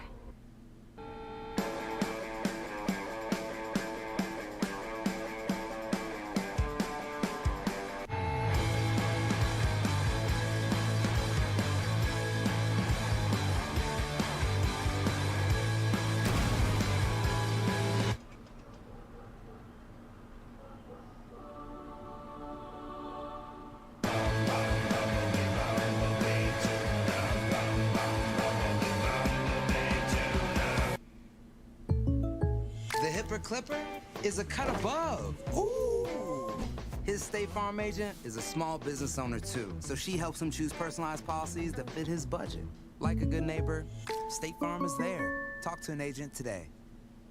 Rebecca is alive. Sure, her body might slowly be atrophying and her mind might be separated from her body, but there is still time to save her. That said, we're gonna have to face the evil that's up ahead if we hope to do it. What is that evil? Ask yourself this. Why would Sam, Rebecca's seemingly loving adopted father, do this to her? Was it just to make the show more popular? Did he need to gather more children to him like the Pied Piper? I know we talk a lot about awful father figures across the various series that we cover on the show, but I was hoping that maybe, just maybe, this one would be a little bit different. Thankfully, it is. The indie horror gods heard my plea with this one because it turns out that Sam isn't the one at fault here. He is no longer the one steering the ship. Yes, Amanda the Adventurer was his live-action production, but he sold it to Hamlin Entertainment. Hamlin is a third party that actually bought out the rights to the show and turned it into an animated adventure. Last year, Hamlin Entertainment purchased rights to the live-action program starring Colton's daughter Rebecca. As budget and production value increased, Hamlin reimagined the show as an animated series, planning to syndicate the program nationally. Well, this sounded like everything that Sam wanted on paper. In practice, he started to feel more and more uncomfortable with how the production was being run. In the green tape, we actually listened to a recording session. There, we hear Rebecca saying a handful of what seemed like random phrases. Rebecca, that was great.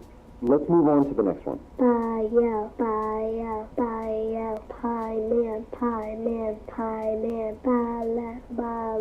pie. What is this? What is she reading? Just a few simple words. This script is specifically tuned to train the technology's dynamic voice reaction.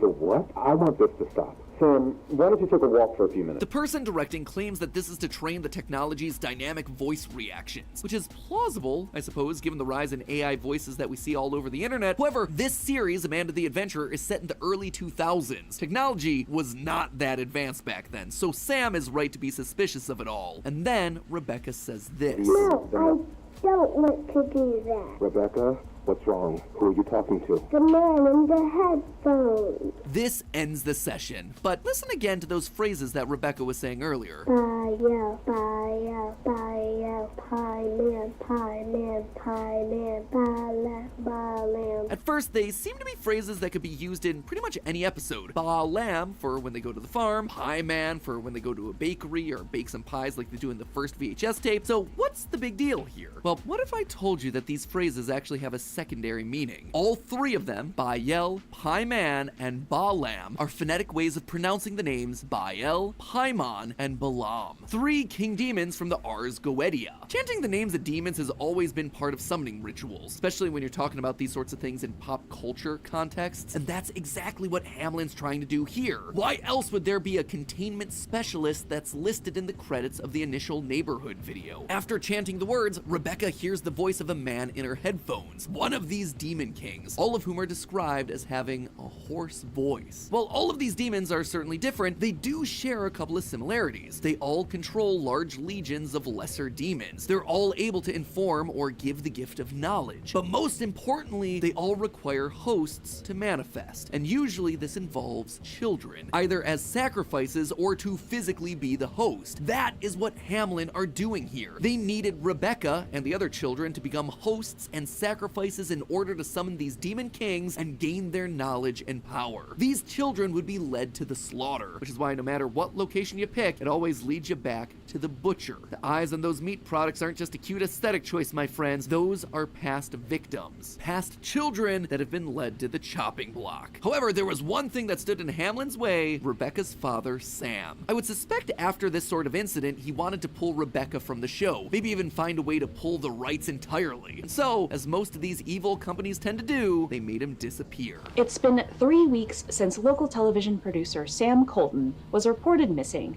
and authorities still have no leads. Sam was so happy with the idea that his show could be a bigger success that, much like the fox in the video Everything Rots, he wasn't killed by a knife, he wasn't killed by a gun, he was instead lured in by Hamlin using sweet berries. The sweet lies that would convince him that they would turn his show into something bigger. But instead, it was all a big trap. A trap created by the very people that swore to help him. And then, with Sam out of the picture, Rebecca is all alone. They can get her to sign along the dotted line and do whatever they want with her, trapping her in the Hamlin facility, just like the lonely kitten that Amanda so desperately asks us to help. This kitten is alone.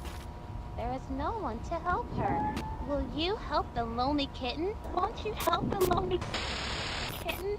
Won't you help the lonely kitten? Won't you help the lonely kitten? However, unlike silly Mr. Fox, I don't think that this was the end for Sam. I suspect that he's still around, keeping a close eye on things and trying to take them down from the inside. Ladies and gentlemen, I believe that Sam is the real identity of Wooly. Wooly spends the entirety of the game trying to keep Amanda on track. When she begins to discuss topics that aren't appropriate for a kid's show, like death or rotting, Wooly is very quick to interject. He tries to get Amanda back on the good and wholesome path. Men can die if they don't get enough light or water, or if they get a disease.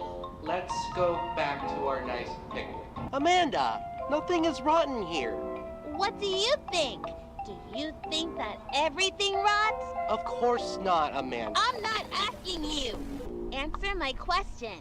You don't have to answer that. This strikes me not as the actions of a fellow child, but rather of a parent. We hear a story during one of the secret tapes about how after Sam's disappearance, the show begins to change. It starts to talk about inappropriate subjects. This is not the show that Sam built, and he can see that. Wooly doesn't just play the killjoy either. He's also the one that tries to help Amanda by keeping her calm. When Amanda loses control, the monster comes out, and Wooly knows it. So when she starts to forget things or remember the bad stuff that's happened because of her, he desperately tries to make her happy. I think Amanda is confused. Here's a secret. It's my birthday. Maybe we can help her out. Sounds to me like the actions of a concerned father. He knows what Amanda is and what'll happen if the monster's let loose, so he steers Amanda and the player towards positive and happy subjects in order to keep that beast at bay. But the monster and Hamlin are fighting back. In their visit to the farm, Wooly is constantly being silenced. Amanda tells him that sheep don't talk, and as we go through, he begins to baa uncontrollably until he becomes another mindless sheep like all the rest, finally falling in line with Hamlin's plan. It's actually pretty diabolical. You're wanting to turn Rebecca into Amanda, so why not test out that mind transfer ability on someone you don't mind accidentally killing if it goes wrong? Notice that it's only once Wooly becomes a true sheep that we see Amanda asking to help the poor and lonely kitten, the kitten that represents her. Now that Sam is gone, she's truly alone, asking for someone, anyone to help her. It looks like this kitten is in big trouble. It might die before anyone can help it. But hey, well, Riley really did luck out just being gifted a house by their aunt. Sadly, we're not all that lucky. We just can't wait around for a property with an attic this large to fall into our laps. Fortunately, you can start saving up today to buy the house of your dreams thanks to today's sponsor, SoFi. Everything costs more these days. Video games, food, that haunted VHS tape of an old nostalgic show. So it's important to get your money management right, and that is where SoFi comes in to help. They're an all-in-one finance app that can help you with just about anything. Banking, loans, investments, anything you'd be able to do with a traditional bank. Steph and I are currently in the process of planning all the trips that we want to take this summer. See our friends out in LA, taking Ollie to see the Mayan temples. We can maybe even visit Tom out in the UK. But all of those flights and Airbnbs are gonna cost a lot of money, especially if we're talking about the peak of summer. But SoFi helped us to figure out where we could save money thanks to their financial planners that you can talk to at no extra cost. That, along with their fantastic app and 7-day-a-week customer service, made it really easy to keep track of our saving goals. Plus, SoFi gives you another helping hand by allowing you to earn up to 4.20% on any savings that you put in. That is a whopping 10 times the national average, which means that in just 5 weeks, you'll be earning more interest than you would in an entire year with other banks. All of that with no account fees and up to $250 when you sign up for direct deposit. And just like the bonus tapes that you find throughout the attic, SoFi has got one more bonus hidden up its sleeve too. SoFi is offering you theorists a chance to win $10,000 if you go down to the description, click the link, and then sign up for a checking and savings account today. And if you want to make it even easier, you can just scan the QR code that you see on screen right now. Don't worry, there's no wrong option here. I'm not gonna go all Demon Amanda on you. I totally understand why you might be a bit skeptical of online-only banks, especially when deals like this feel too good to be true, but SoFi is legit. It's a nationally chartered bank, which means they're under the same regulations as brick-and-mortar equivalents. So don't hesitate to take advantage of this awesome deal. Just use the QR code or go to the link, sofi.com/gametheory. That's SoFi.com/GAMETHEORY. That is the only way that SoFi is gonna know that you're one of us, and that you deserve to be entered in for your shot at winning that $10,000 cash prize. Thanks again to SoFi for sponsoring this video, and for helping to change one theorist's life with that $10,000 prize, and honestly to changing all the lives of those people who use them to help manage their money smarter. As always, my friends, remember, it's all just a theory. A game theory. I'll see you next week.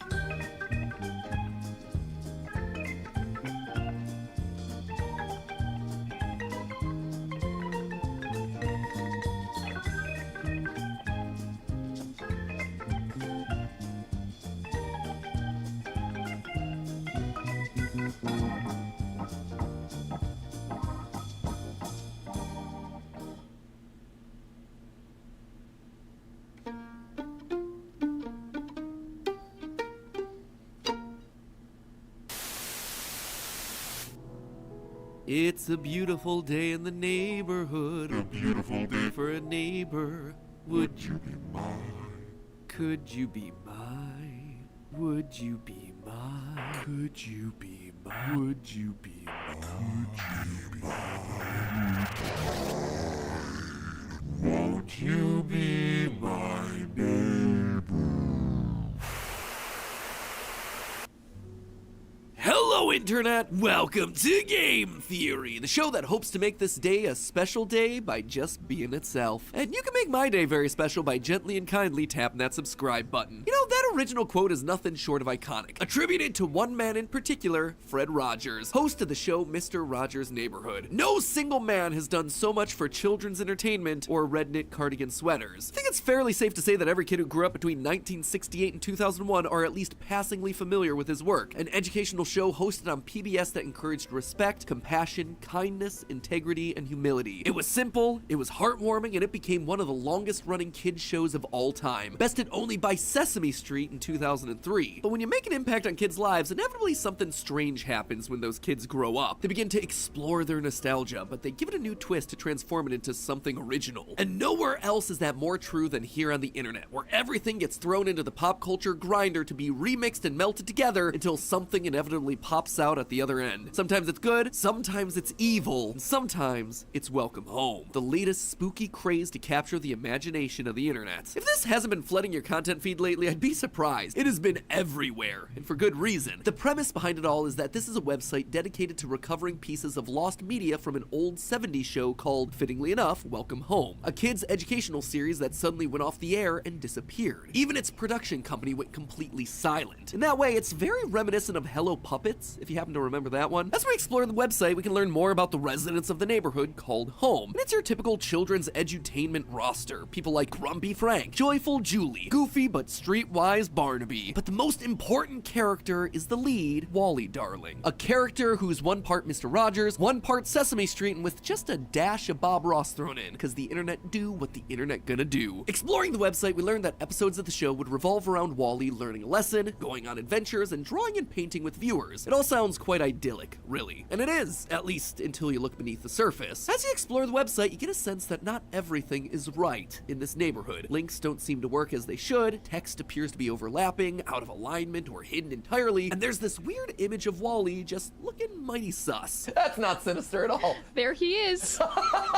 Ladies and gentlemen, this isn't just a website, it's an ARG, an artfully realized gallery full of drawings, cardboard models, vinyl records, a physical puppet, and of course, puzzles. Lots of puzzles. And they're all hiding a suspicious amount of lore. Something sinister is going on in this neighborhood, and we're about to figure out what it is. But before we dive in, I do want to take a minute to remind everyone that, while yes, websites with secrets like this are exciting, we have to be kind and respectful while we explore. Welcome Home's creator Clown has been very explicit in saying that they welcome theorizing, but they also ask that you don't share them on any theory videos for fear of the video influencing their intended narrative. Additionally, as always with any website-based mystery, remember our 5 rules that we've covered in past episodes. Never publish private information, stick to publicly available information, do not trespass, do not contact or harass individuals, and keep the discussion centralized. To help with that, there's going to be a link in the description for the mega thread on the Game Theorist subreddit. But these rules are especially true for this particular series. Rumors have been circulating in the community that Clown has actually been doxxed. Fortunately, they put out a post confirming that that isn't true. That said, let's just keep it that way. Secondly, as I mentioned before, online discussion about this world and its characters has blown up across TikTok and YouTube. And because of how quickly and aggressively this has gained in popularity, Clown's currently taken a step back from posting and creating right now. There's even a deleted post saying how overwhelmed they feel by the amount of attention the project's received. So, just as a reminder, stay patient, stay polite, and do not pressure anyone into making more content. Be kind and respectful members of the community. And Clown, if you're watching, which you shouldn't be since this is a theory video, but still, if you are, just want to say, take your time. There is absolutely zero pressure for you to make anything anytime soon. I mean, let's be honest, it took me 7 years to finally launch Style Theory. Creating something cool takes time. One creator to another, just keep doing what you're doing and put your own mental health first. Alright, so with all of us on the same page, let's actually look at some of the clues that I mentioned earlier. When you visit the homepage, you'll find Wally sitting on a rock, and below him is a newsletter explaining the latest updates. However, if you look closely, you'll see something that's quite literally out of place. The letter Y in the word your is sitting much higher than the rest of the text. Now, you might think that this is just a website glitch, something that the creator didn't realize was there, but when you look through the rest of the site, you find the same thing happening over and over again. One misplaced letter on practically every main page. The W in Wally on the Welcome Home page is slightly too low. There's an X in the word expand on the neighborhood page, an O in the title of the About Us page, an E in the news logo, and a V in the I love you message over in the guest book. What do you do with all these letters? Well, you go back up to the URL bar and type in clownillustration.com/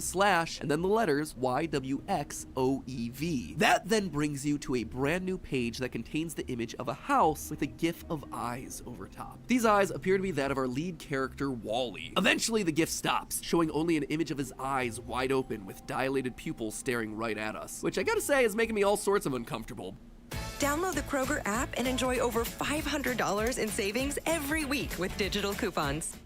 But this isn't the only secret that those letters unlock. Notice the title tab of the website here. It says try again. Clearly there are right and wrong combinations of all these letters. By putting in WOXYVE, we get to see a page of the show's script, along with a GIF that shows Wally's eyes looking at us. And if you try EOVWXY, you'll see a video of a TV screen with static, but when the 40-second mark hits, suddenly there's a flash of those same eyes staring at us through the screen. Something tells me we're being watched. And it's at this moment that you notice the designs at the edges of the website. What initially seems like loud flower power style designs of the 60s are actually a mass of eyes, constantly watching us as we scroll through the website's various pages. But this doesn't end with it just watching us. Whatever this thing is, it's also trying to communicate with us. On the welcome homepage, we find lots of images that are noted as being restored remnants and reproduced pieces. This is where we find that creepy image of Wally closing his window shutters, but there's also another image that's of interest here. There's what appears to be a newspaper clipping with a scene of the characters Frank and Eddie delivering mail. However, if you look closely, you'll see part of the article is visible on the right-hand side. Take an even closer look, and you'll notice at the bottom, the first letters of each line spell out something. Hello, you. Haha, that's ominous. Who's speaking to us exactly? It's also not the only time that we see messages like this either. If you head on over to the About Us page, the page where we learn about the recreation efforts, we can see a picture of Frank's head mechanics. But in the corner of that image is a set of books, all with writing on the spine. The first couple are obvious, and again give off that creepy vibe of something trying to communicate with us. Hello, it's you-know-who. But it's the last books that really get into uncomfortable territory. They read, I'm your neighbor. Do you know about me? You do. I've seen you. So we know someone's watching us. We know they're trying to communicate with us, but who are they? They assume that we know them, so we should probably figure out who's on the other side of those book spines. Feels very much like someone from the show in some way, calling us neighbor. It's very Mr. Rogers-esque, like a TV host addressing the people that are watching, breaking the fourth wall YouTube style. Could it be that the reason that we saw the eyes of Wally on those mysterious pages was because he's the one trying to communicate with us? Well, the only way to know for sure is to keep on searching, and I want to go all the way to the end, to the page that's filled with probably the most lore of this entire project, the guest book. This guest book is for people visiting the site to leave comments, but that's not the only thing the page displays. Sometimes there are drawings next to those comments which aren't made by regular users like you and me. Someone, or something, has drawn them on the page. Most likely the one who's been watching us this entire time. And this is where things start to get even cooler. Sure, having even more pictures of eyeballs drawn next to comments is unsettling, but that's not all they're doing. If you open the image in a new tab, you'll find almost all of them have interesting file names. For example, on page 3, there's a spiral drawn in red, yellow, and blue crayon next to a comment that asks, why do you like eye contact? And if you open that image up in a new tab, you find the response, so you will know I am looking at you, neighbor. I am talking to you. So whoever's drawn these images is definitely connected to everything else that's been going on around here. So who is it? Well, we get clues to that answer throughout the rest of the guest book. For instance, there's one comment that says, Wally's my favorite, to which the website drawings reply, I am your favorite too. Awfully presumptuous of you there, mystery host. So we know that Wally and this character aren't one and the same, except maybe they are. In another comment that says, I hope Wally knows that he's my favorite, the title tab says, I'm your favorite, that makes me happy. So are you or are you not Wally? Well, it seems like the answer may actually be yes and no. When you go to the last page of the guest book, you're presented with a lot of blank entries, which I don't know about you, but feels awfully suspicious. So if you hit select all, in one of those empty guest book entries, it suddenly reveals that there's hidden text here from Wally that reads, you're looking for me, silly, silly. But right next to it is another entry, also credited to Wally, except this time it's like somebody wrote his name and then put it through a SpongeBob meme filter. It says, you won't write back. The fact that both of these are identifying as Wally, just with one of them corrupted, it seems to indicate that there are either two entities inside our beloved host, or there are two Wallys running around. The real Wally and something else. But what?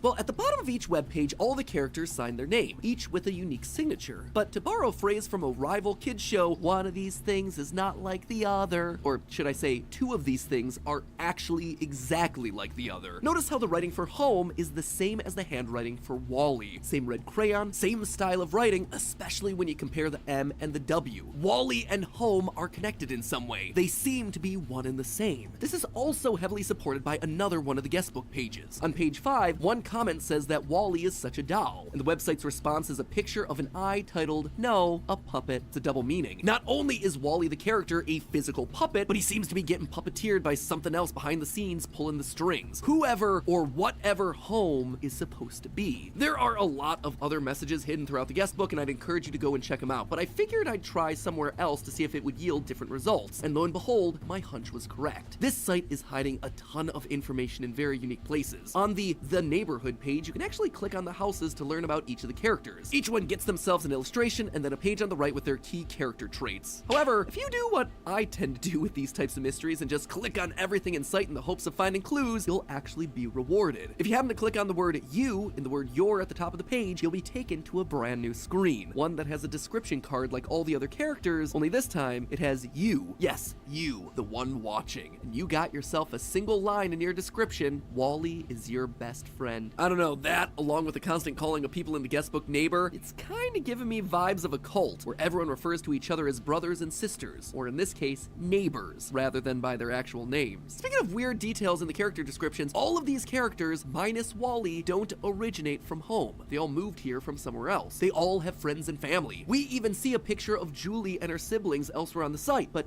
they don't exist inside of home, which again gives me some creepy cult vibes, where members are encouraged to abandon their former lives and move to live with other cult members in a closed-off community. And given that Wally is the one that never had to move, my gut's telling me that he's the one in charge, and my gut seems to be right. As I looked through more and more of the images on the welcome page, I noticed one very specific and tiny detail. The characters all wear badges, pins, or cufflinks related to their personality and traits. Some are pretty darn obvious. Eddie has a mail pin on his hat because he's a mailman. Sally has a star and moon pin on her because she is literally a star. But what about dear old Wally? I expected to see him with some kind of art-based pin, a paintbrush, easel, crayon, but those were nowhere to be found. Instead, there are two images on the website that show what cufflinks Wally's wearing, and they're pretty surprising. He's wearing crosses, which doesn't really feel all that thematic for a character who's a painter. Instead, that's the sort of thing that you get out of a religious leader, a vibe that starts to get even stronger if you go back to the earliest days of the website. Now, this website was first launched back in February of 2022, and back then, it looked very different than it does today. At one point, there was this image of Wally staring directly at us with a simple phrase above his head: "Hold my gaze and follow me." I don't know about you, but if Mr. Rogers started speaking to me that way, I'd be catching the first trolley on out of here. No, this sort of phrasing is very similar to the style of speech used by religious figures, especially Jesus from various passages throughout the Bible where he would ask his disciples to follow him. It's also a tactic used by cult leaders as they indoctrinate new members. But bringing it all back around to the current website, if you visit that neighborhood page that I mentioned earlier and take an even closer look, you might notice that Wally's house has this pulsating black goo coming out from underneath it. And with internet projects like these, we all know that black goo is never a good sign. To my surprise, that space below the house was clickable. So I clicked it and I got this: a black image of Wally drawn in red, kneeling before the eye of his house with one hand raised. I mean, this is the most creepy thing that we've come across so far, and it gets even creepier because the title tab text is listed as "so below." If those two words don't immediately ring alarm bells for you, that's fine. To me though, as someone who's done his fair share of weird internet research, that phrase always leads to one thing. It's actually half of a phrase that you see a lot: as above, so below. A phrase that's usually used in conjunction with occult practices. Not just any practices either. More often than not, the phrase is associated with one particular image of the deity Baphomet. Baphomet was worshipped as a deity by groups like the Knights Templar and represented balance, with the two finger salutes pointing up and down, hence as above, so below. It's a symbol of mercy and justice, as well as explaining the idea that if things are a certain way in the heavens, so shall they be down here on Earth. And fun fact, if you take a look at Clown's professional art page, there's actually an image of Wally pulling the exact same pose. Now, it's at this point that I should probably mention that all the stuff on that particular website isn't considered canon by Clown. Quote, "Everything outside of the website, especially anything prior to the beginning of January of 2022, is conceptual artwork. These items are not solidified any longer, such as Wally's cufflinks, which no longer adorns crosses on the outside. So I would not regard these very old pieces as anything to consider. Welcome Home has been completely overhauled since then. So that Baphomet image is definitely not canon, but it does seem like some of these ideas have persevered throughout the various updates of the website, hence that other image still being titled So Below despite various website updates. I've also seen comments saying that this statement disproves any sort of religious or cult theory, but looking at these words from Clown, which are the only comments that I could find related to this particular topic, I don't think that's actually what they're saying. So back to As Above, So Below. Baphomet wasn't only depicted in that one pose, he was also regularly depicted with children surrounding him, because the idea was that children wouldn't immediately see him as the devil. They should be allowed to make their own decisions rather than being told how to interpret something. Specifically, the worshippers of Baphomet were against against the indoctrination of children, which is pretty darn interesting if Wally is now fulfilling the role as some sort of puppet deity. In short, all of this seems to imply that just like Baphomet represented balance, Wally and Home also balance each other out. Wally is the friendly childhood host, and Home is the darkly chaotic, perhaps even evil monster lurking within. On the About Us page, we see some of the artwork that's being received from an anonymous source, but the original artwork always arrives in a damaged state, covered in red, yellow, and blue paint, the colors that Wally uses. Again, showing us that this isn't just a show, but that the real puppet of Wally is alive and purposely trying to reach out to us. On that same page, there's an FAQ section where there's some text that overlaps. Text that reads, "When I unwrapped the first letter, I felt it. I heard it. Open,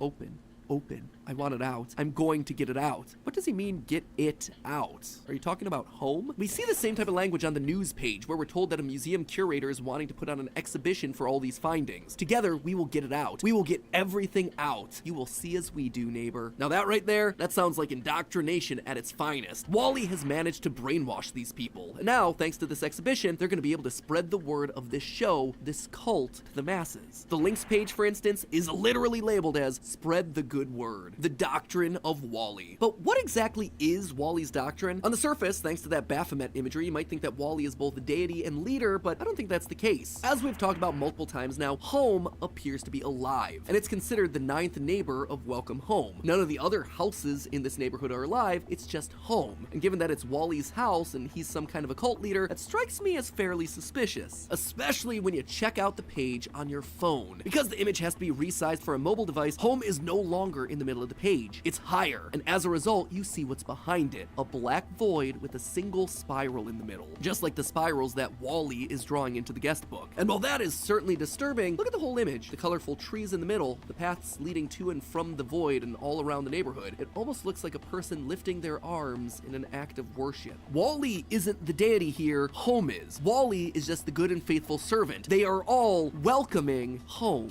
If you remember the letters that we used to find some of those hidden web pages at the top of the episode, there's a couple that I neglected to mention. If you put them in the order YXWVOE, you'll find an error page. But click the telephone, and suddenly we're treated to a rendition of the song Beautiful Dreamer.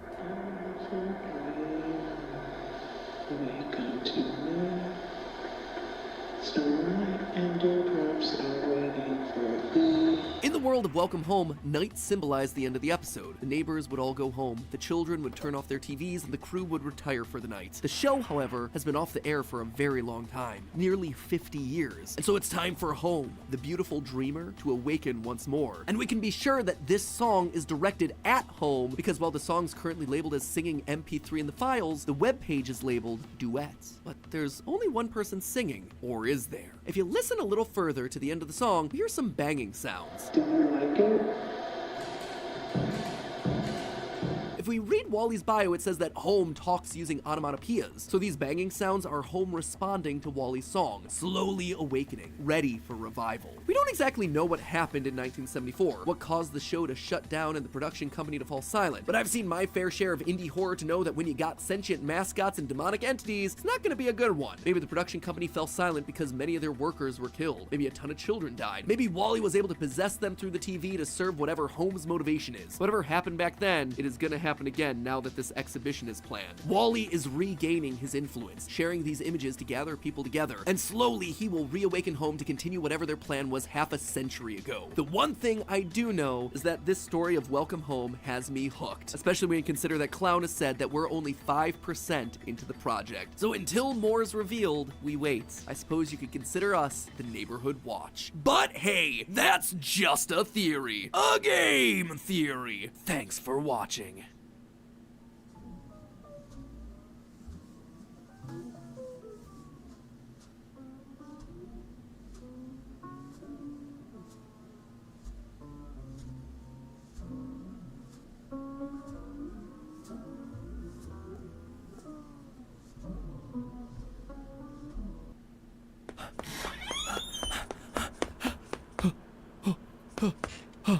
Oh, I need to get back in the cardio.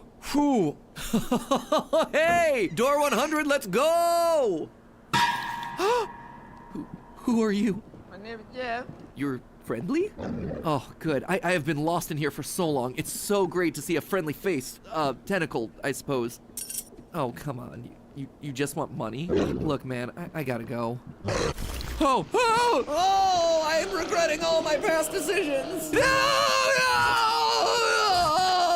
Hello, Internet. Welcome to Game Theory, where today there's even more lore indoors. Gotta love those triple rhymes. Today we're revisiting the world of Roblox Doors, the game that totally pulled a Scott Cawthon on us by releasing their new Hotel Plus update a few hours after our last theory on them went live. Gotta love getting trolled by indie devs and validating our theories mere minutes after upload. Though in this case, I'll actually let it slide since the GT Live Couch is a painting that you find inside the game. It's awesome. It's also something we were made aware of many times over on the Game Theorist subreddit. Speaking of, if you too want to join in making me aware of very obvious Easter eggs, hop on over there and help me push this community to 800K. You guys are the best. Seriously, I'm giving you a hard time, but it's fun. I'm glad that you're all excited about it. I'm just as excited as you are. And while I joke and say invalidating our theories, that's actually not true in the slightest. You see, with this new update came even more hidden secrets and bits of lore to chew on. Some of it was small stuff like piles of rotting flesh spread around door 100 where we encounter the figure, providing additional evidence that the creature is probably a homunculus made from flesh and bone like we talked about in our previous episode. But then there were some bigger additions. More monsters, more dialogue, and literally 1,000 more rooms to explore as we try to make our way out of this haunted hotel. So unpack those bags, dudes. We're checking in for another night stay of Roblox door lore. Let's start with one of the new areas added to the game, Door 52. Once you escape the figure lurking around the library in Door 50, you're greeted by a safe haven filled with 3 new faces, if you can call them faces. First off is Jeff, the black tentacled shop owner with his tip jar trying to raise money for college. Fill up the jar and suddenly he has enough. Kind of makes you wonder how much these gold coins are actually worth. Some tells me that'll wind up as a YouTube short in a week or two. The other entities that we see are Bob, a skeleton that doesn't say a whole lot, and this guy right here, a little red goblin named, creatively enough, El Goblino. This guy tells us a lot. Literally, he has a ton of dialogue. The first thing to notice is his constant use of the word dude, which isn't a translation error. Instead, it's a reference to the streamer XQC, who not only says dude a lot, but is also known to occasionally go goblin mode during his streams.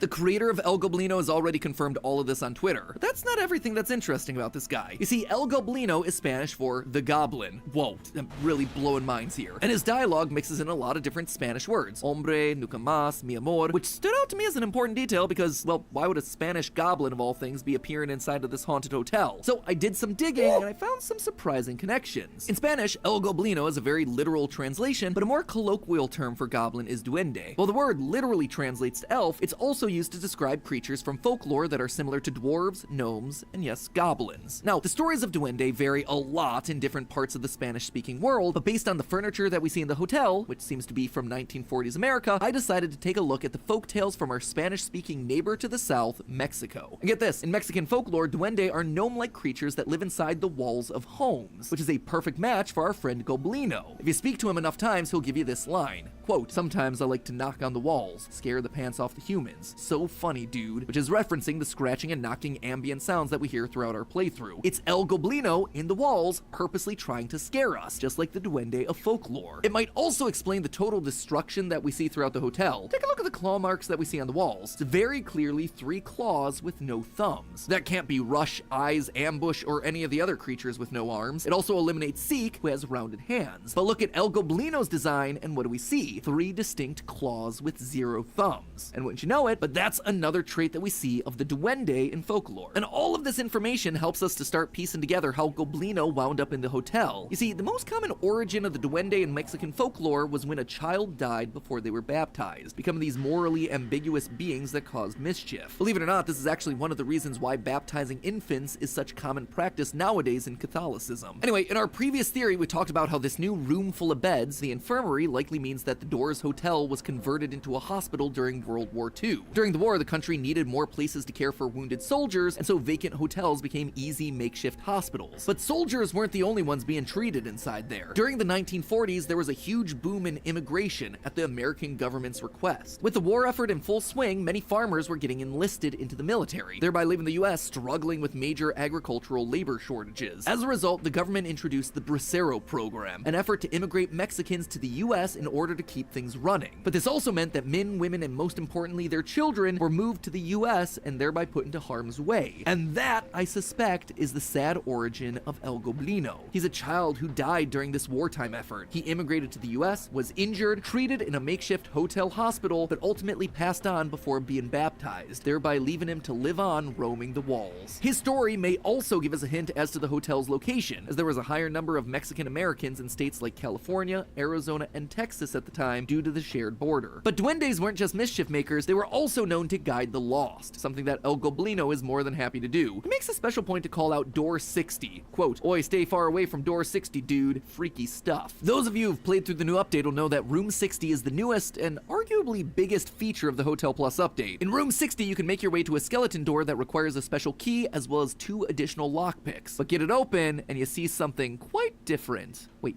is that a new entity? We call that one subscribe. Quick, use your crucifix on it to survive the attack. Welcome to the Pull-Ups Games, where we put the new Pull-Ups 5T, 6Ts to the test.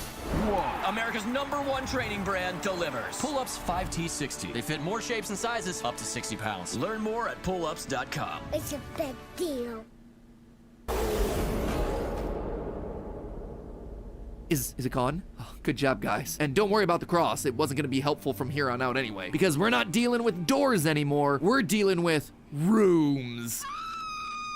Yeah, the naming conventions for these Roblox games aren't super exciting. Behind the secret skeleton door are a series of numbered rooms with an A in front. These are actually a recreation of another Roblox game, the one that actually inspired the creation of doors in the first place, Rooms, created by Nico Rocks 5555. In this new area, you travel through what appears to be an office building with lockers, desks, and corporate mandated succulents. And unlike doors, where you just stop at door 100, instead your goal here is to reach room 1000. Yeah, but that should be no problem, right? You just run a bit longer. Wrong. You see, there are 3 brand new entities that you have to deal with in these rooms, and you'll be doing it with 0 help. The candle and crucifix are no longer working, and even our spiritual buddy guiding light isn't here. Instead, when we die, we're given another kind of death screen, a yellow screen with a new soundtrack that gives us the name Curious Light. And Curious Light is less than helpful. I'm not too sure on what I should call it. Well, it usually attacks around room A60, so you could just call it A60 or A120 again? This shouldn't be hard to figure out either. Look, I just spent an hour trying to get here. The last thing I need is your sass. Anyway, if you do get to the end and finally reach room A1000, despite the unhelpful voice, you end up in a weird void full of doors floating through space. You can then cross the bridge to enter the final door and return to Doors, the game, basically right where you left off. What this tells me is that even though doors and rooms are connected via these secret doors, they don't strictly exist within the same reality. I suspect that those doors that we see floating around lead to other realities that we've yet to explore. And we know all this thanks to one character, Bob. It would seem that maybe our silent skeleton friend in door 52 might be hiding a bit more than we expect. You see, if you decide to take your time while in rooms and look around, you can find a few desks that have name tags on them. Some are references to animators of doors, some to other Roblox creators, but one of them stands out thanks to its pure simplicity, Bob. Could this possibly be the same Bob that winds up as a skeleton in the hotel? I suspect yes. You see, on one of the desks in rooms, you can find this, a purple key card that you can't pick up or interact with. Making it even more suspicious is the fact that nowhere in this game do you need to use a key card. I mean, this immediately set off my theorist senses. This key card does, however, make an appearance somewhere else, in another Roblox game created by Nico Rocks 5555. A horror game called, get this, Bob is Missing, where you work through a series of creepy scenes in order to rescue your friend Bob. If you manage to rescue him and get the game's good ending, you and Bob exit through a bright white tunnel, one very reminiscent of the glowing white doors that we see in room A1000's void. This, I think, has given us Bob's complete story. He's the common thread here. He's dimension hopping throughout these various connected worlds. He disappears and Bob is missing, he gets rescued, and he winds up leaving through a portal that spits him out in rooms. He brings along his purple key card, which is how it winds up on one of the desks. Now stuck in rooms with nowhere to go, he gets a job and works in the office for a bit. Eventually, he's forced to leave when the entities start showing up. Forced to escape through one of the many exit doors that spawn after A200, he winds up in the Doors Hotel, lost in its ever-changing hallways. hallways. Eventually, he comes across El Goblino, who, like any good duende, guides those who are lost. Tired of constantly getting lost and having to run away from monsters, Bob decides to stay in the safe room until his death, eventually decomposing into a silent pile of bones. Now, all of that might seem like a stretch. Bob is a very common name after all. That said, if you once again speak to Bob's friend El Goblino, he'll tell you this. Bob told me he saw one of those sparkly thingies, but it wasn't blue. Sparkles that aren't blue, huh? Who does that sound like? It's the entity that talks to us through the death screens in rooms. The yellow sparkle, Curious Light. Bob has to have been to the rooms. It is the only way that he could have met a differently colored sparkle. And while I was initially happy to end the episode there, having explained this dynamic duo of entities, one thing was still bugging me. Curious Light itself. What's its purpose? Guiding Light is obvious by comparison. It wanted to help us. It wants to defeat the demons that reside in the hotel. But Curious Light doesn't seem to care about us at all. In fact, it outright says, I usually don't give out hints. Even though it clearly knows the mechanics that are killing us. So why would this entity be so unhelpful? This is especially confusing when you consider that it wants us to keep coming back, to keep going, saying things like, I hope you don't mind trying again.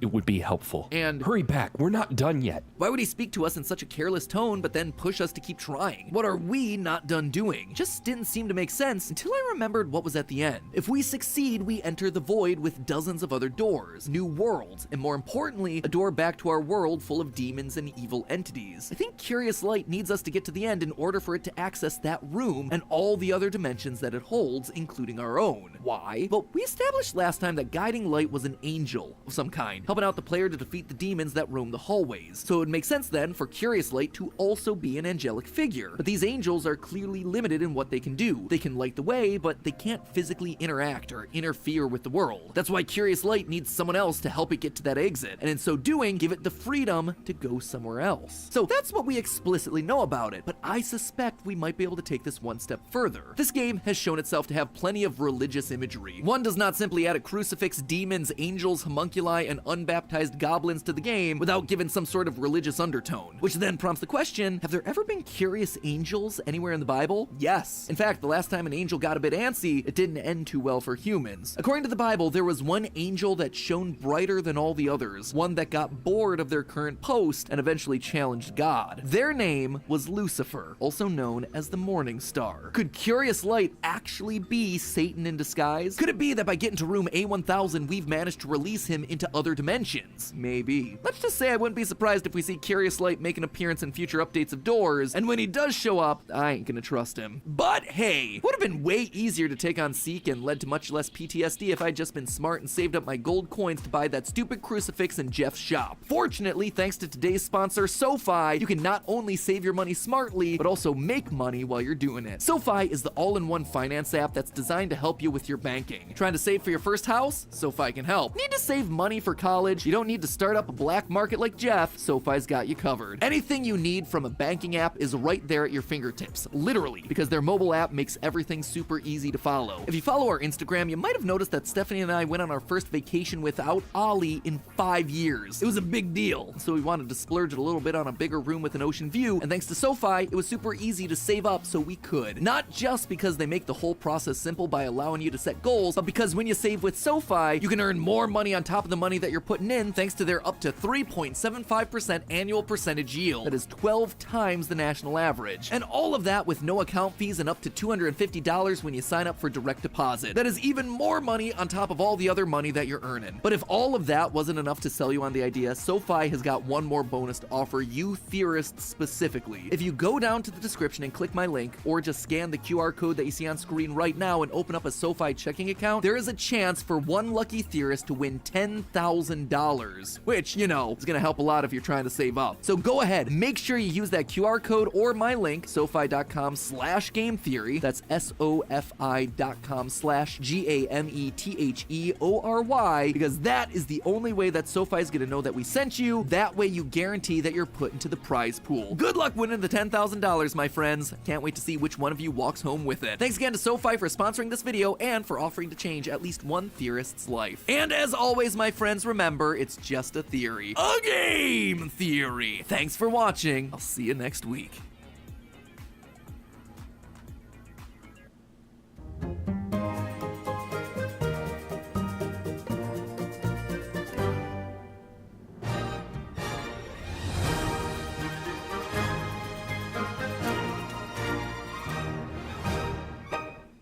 Alright, so let's see what horror games we have to theorize about. Show me door number 1. Not bad. Feels a bit overplayed. Still waiting for Chapter 3's release. What about door number 2? Ugh, again. Look, I promise the timeline's coming. It's just taking a bit longer than I anticipated. Spoiler alert, if your lore gets simpler, my theories get faster. Just a thought. Give me another week and we'll do it. Okay, make it a few more weeks and I'll do it. But right now, for this week, I just need something that's a little less complicated. Please say door number 3 has the answer. Now this I can work with. Hello, Internet! Welcome to Game Theory, the show that loves the fact that both door and lore rhyme, and today we're gonna have a lot of both. I'm, of course, talking about the hit Roblox horror experience, Doors. It's a simple title which matches nicely with the simple premise. Each door is numbered sequentially, and your goal is to get through door number 100, hence the title. Not too hard, right? Wrong! Because while you go from room to room, you're being scared from a menagerie of evil entities that are trying to stop you from reaching that final door. Each entity's tactics range wildly. One forces you into an elaborate chase sequence, another rushes through the current area forcing you to hide, another will lock you out or kick you out of said hiding spots, and some are just there for the good old-fashioned spooks. Oh my god! This game really has it all.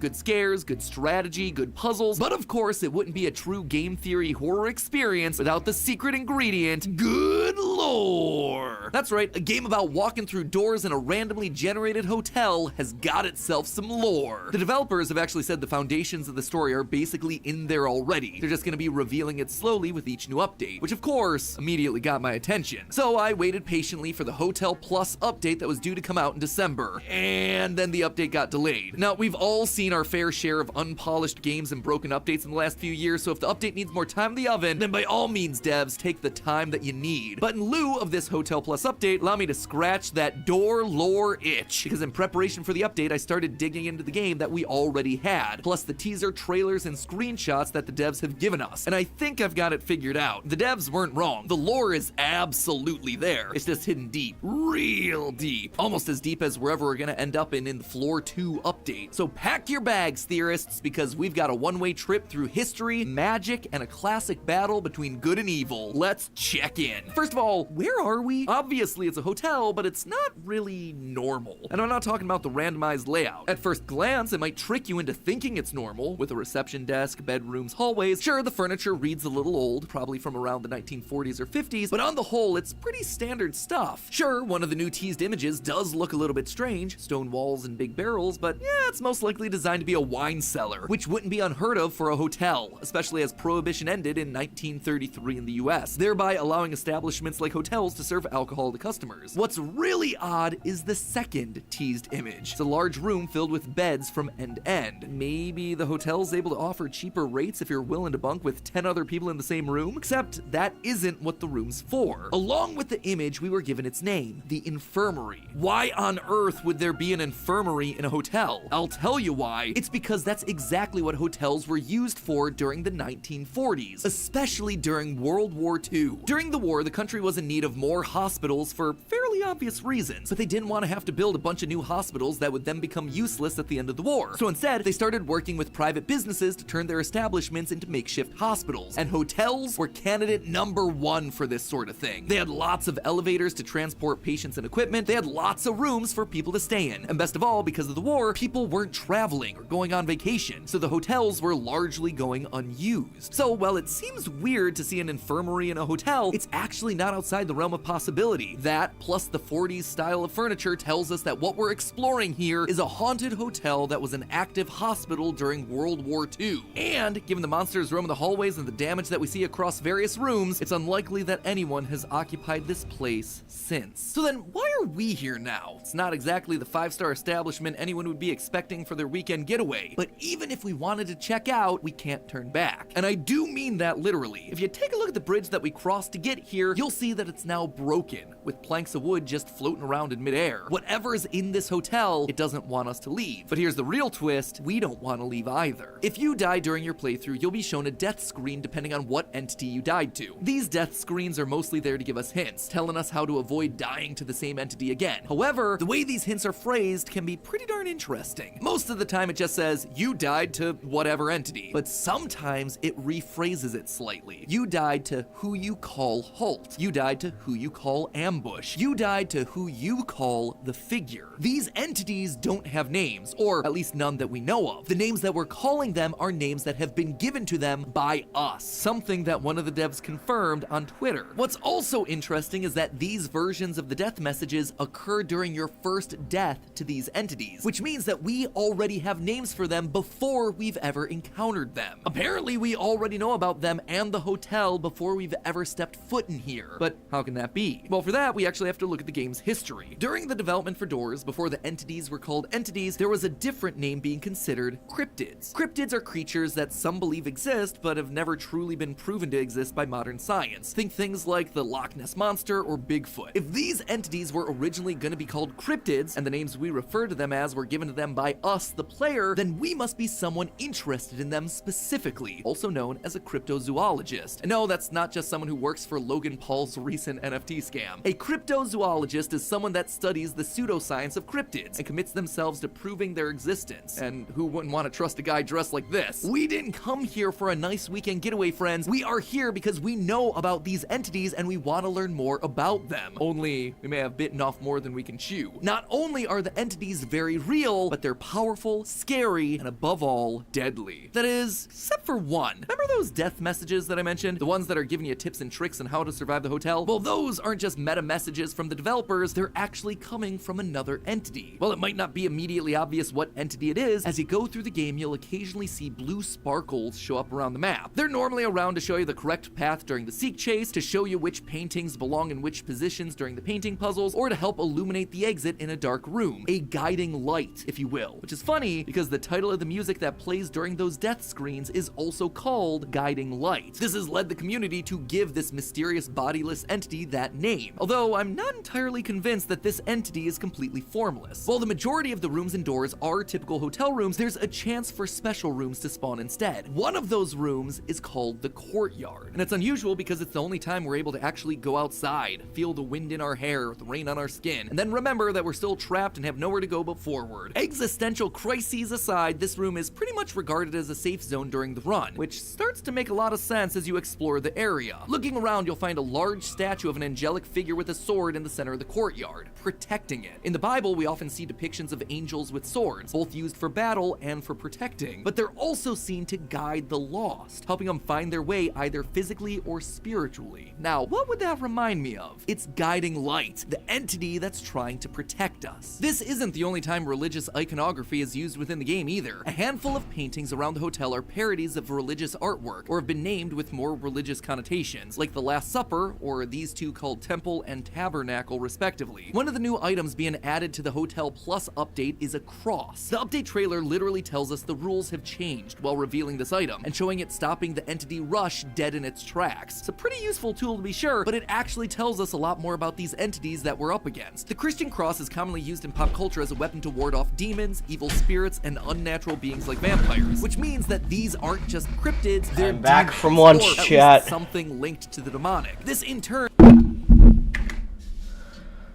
Let's see. Oh, we're on the third video. It's not that bad.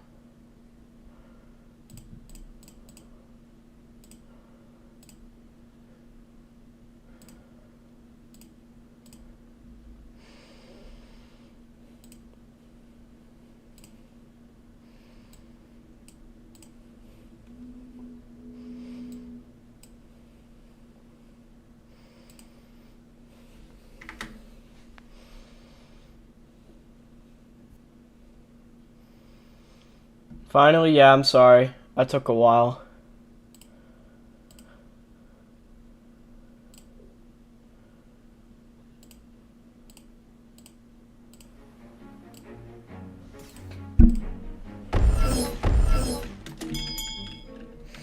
I'm back, chat.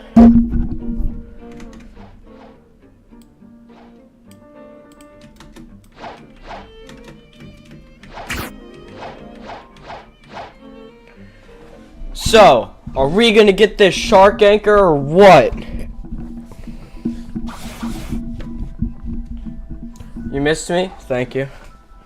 Because you're my favorite YouTuber? Oh, thank you. It's nice of you. This Tuesday is your birthday? Well, happy birthday, dude.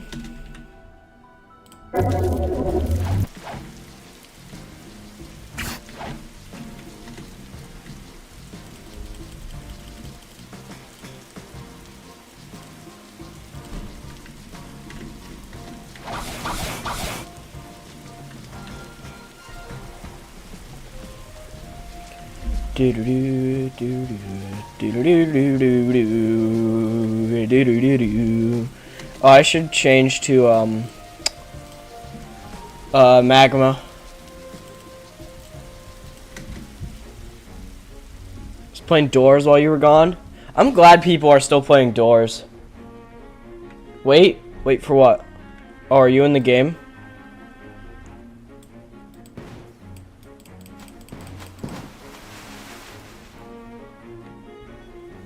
Wait for you? Okay, I'm coming back.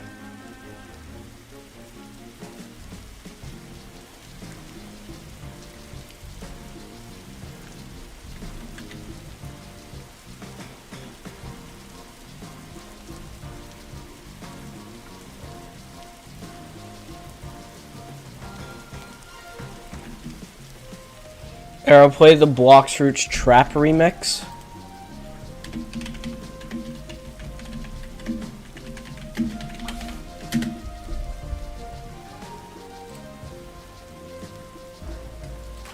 That's not mess. That's flavor. Let's turn the volume down.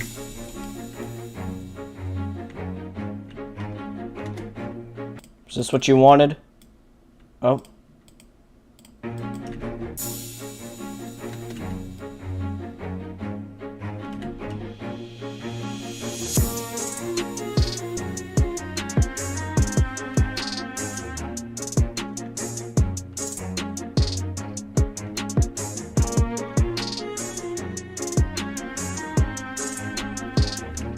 Just so you know, chat, I have to stay on the tab for it to play, so I can't see your chat messages until the remix is over.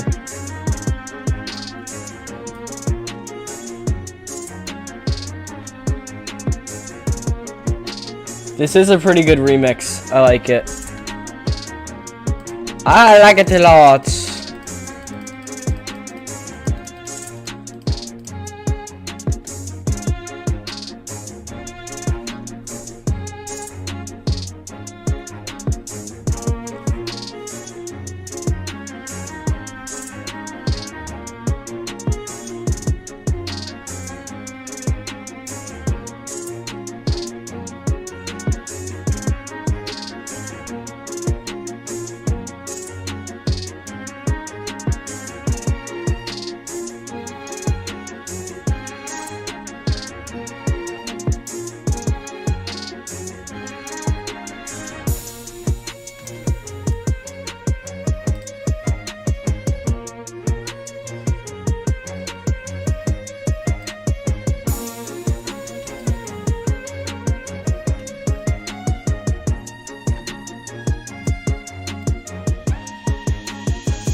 I like this. That was a good remix.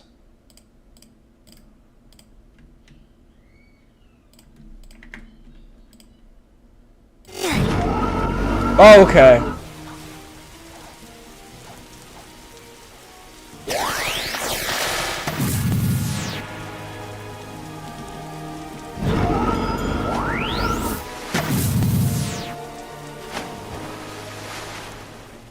Oh, he's back. Yes, I'm back.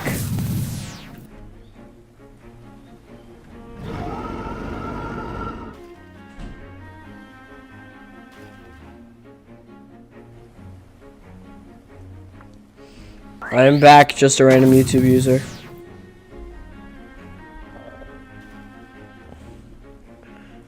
Sorry, I had to go. I had to go for lunch. Sorry it took so long.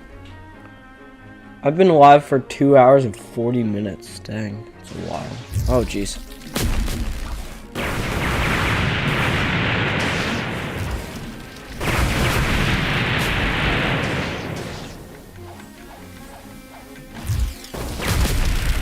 No!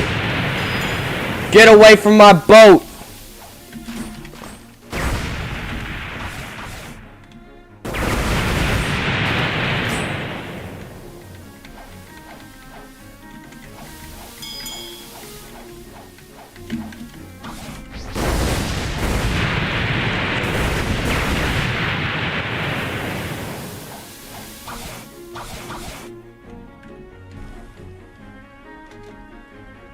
I was enjoying my character.ai, my bad. It's okay.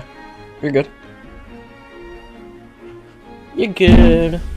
I like your new profile picture. Jary. I'm gonna call you that. Jaryu. Jaryu. I'm gonna call you Jaryu. Just so it's faster, so I don't have to say just a random YouTube user.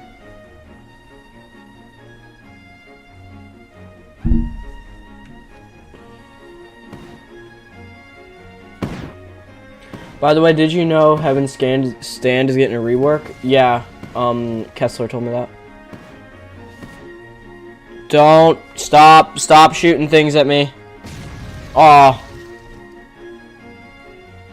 We gonna talk about my profile picture for real? Okay. I haven't like zoomed in on it, but it looks good. At least in my opinion. It's totally not another female? Oh my gosh.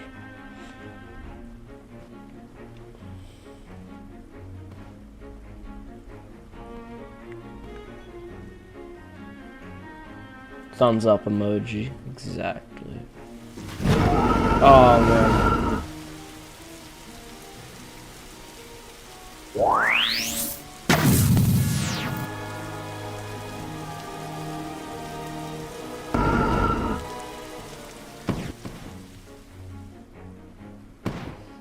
Can my monster magnet like spawn a terror shark?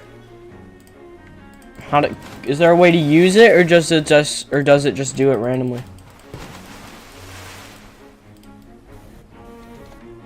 Whoa!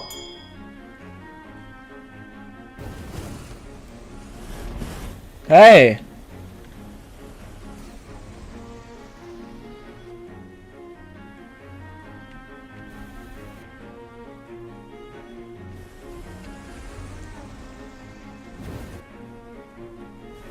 Time to gamble, Souls RNG. I'm being shoved.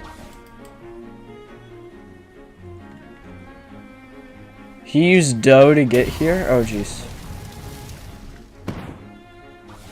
Sorry, dude, I got run. I'm sorry.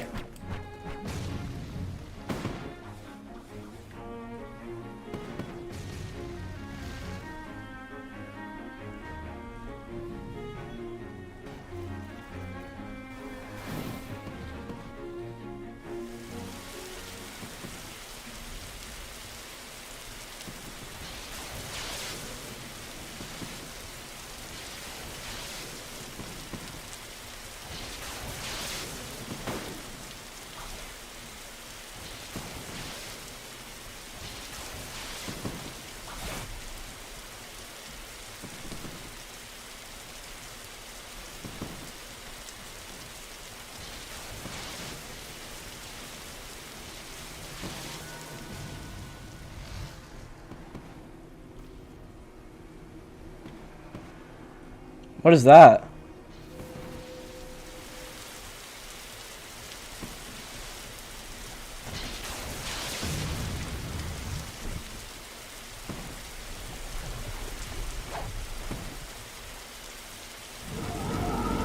I don't know what that was.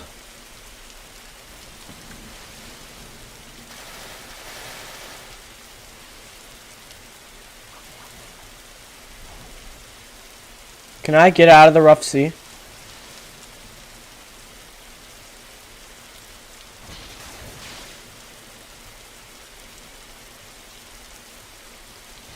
Why is it once I want a terror shark to spawn, it doesn't spawn?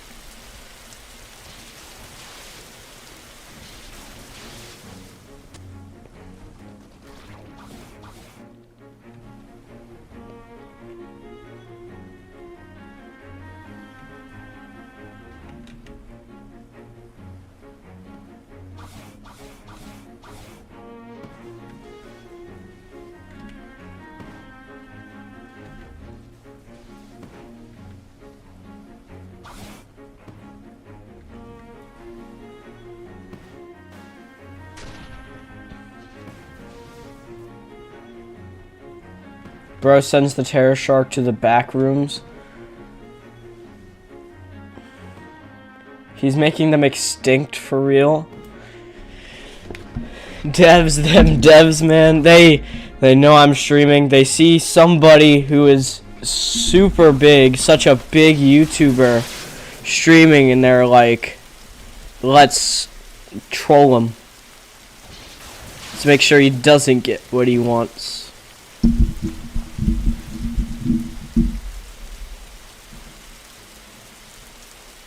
Ally? Oh, am I not allied? I'm allied to a lot of people.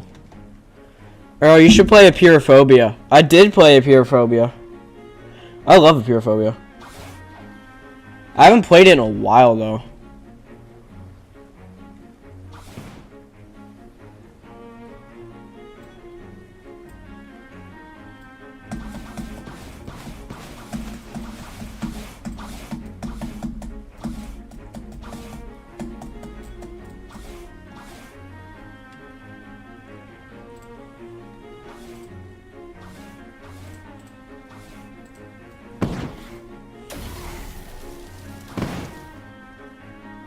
I did backrooms, one with my friends at 2 in the morning. Is there a second backrooms?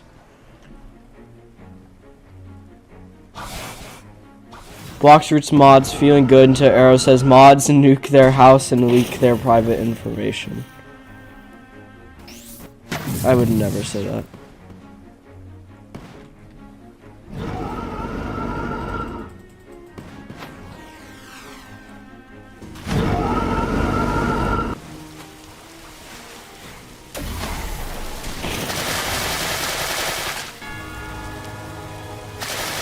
I'm trying to find a terror shark and the game's not giving me a terror shark.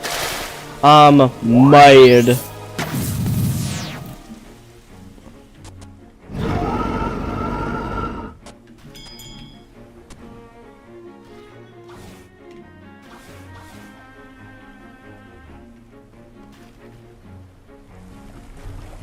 But you just said reading what I wrote. Oh, you got me. You got me there.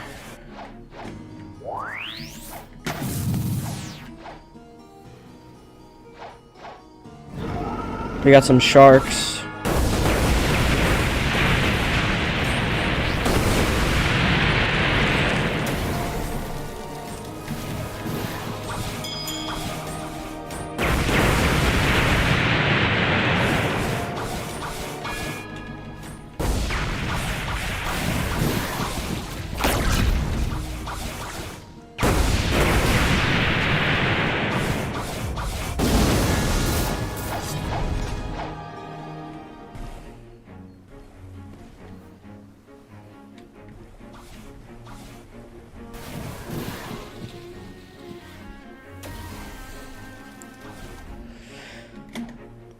Can't believe you did that to me.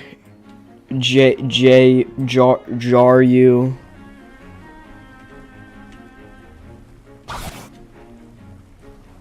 Strap the children up with C4? We're not doing that. We're not going back to that. That's not happening.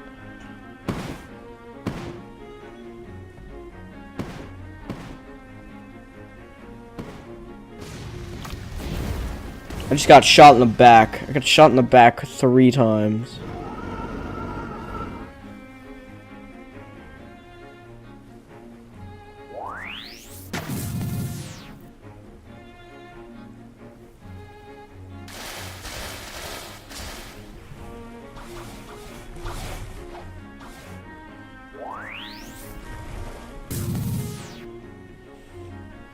I approve of the C4, but I don't.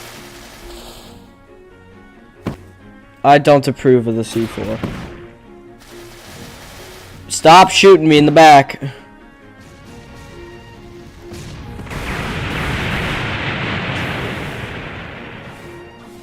Does anybody here have shipbuilder? Or shipwright? The shipwright class?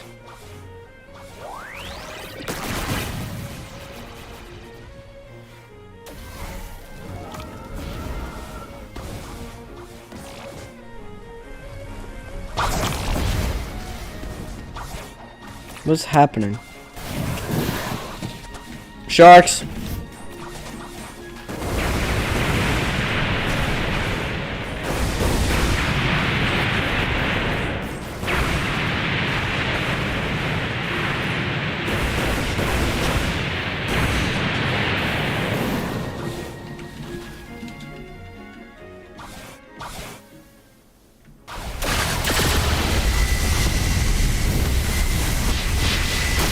Oh, there goes our boat.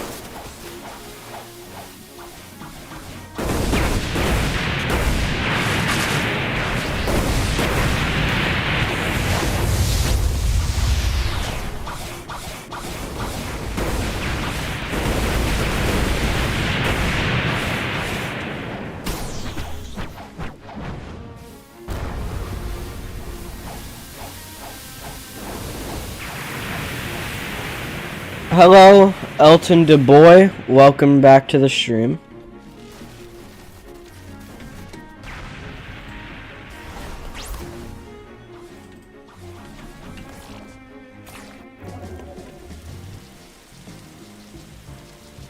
Oh, jeez.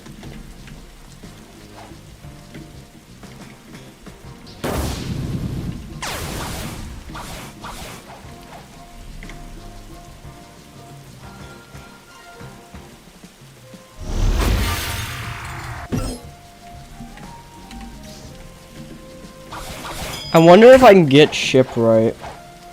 I could get an invite to your server? I don't know how to invite you. I mean, I play Roblox, but I don't know how to do stuff like that.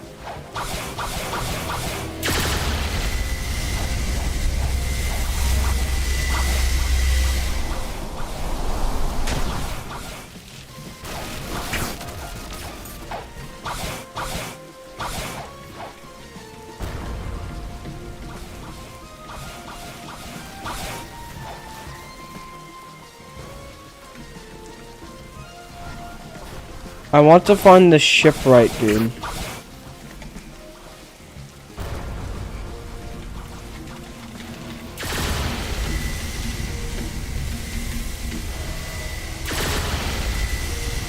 Hello, Steve Claffey. Welcome to the stream. Do you know about the I am the all range? Atomic? No. You got Anchor yet? No. LO random? Oh gosh.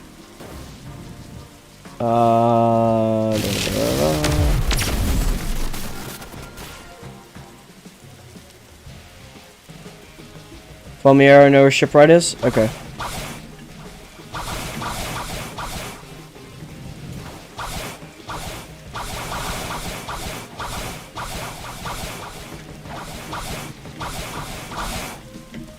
Oh, okay.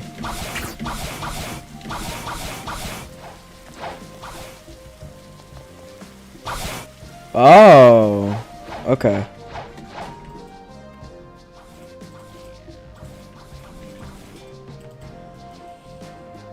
You gotta kill one more sharks? What kind of grammar does this dude have? One more sharks?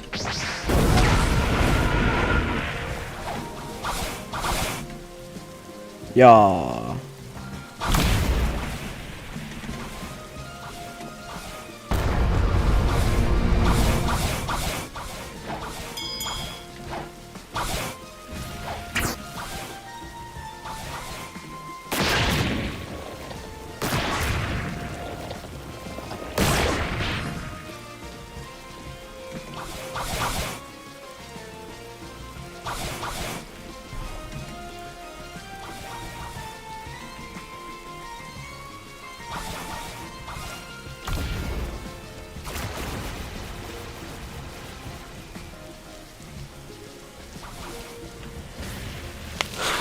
This is the run. We're getting the shark anchor this run.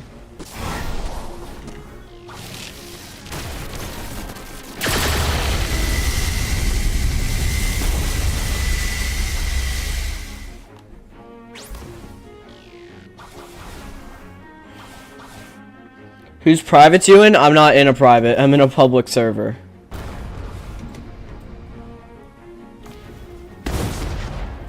Arrow, he won't ally? What are you talking about?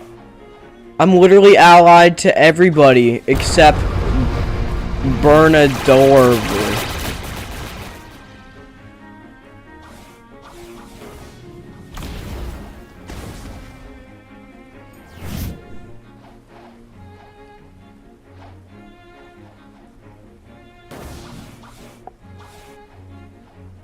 I'm not in a private server. I'm in a public server.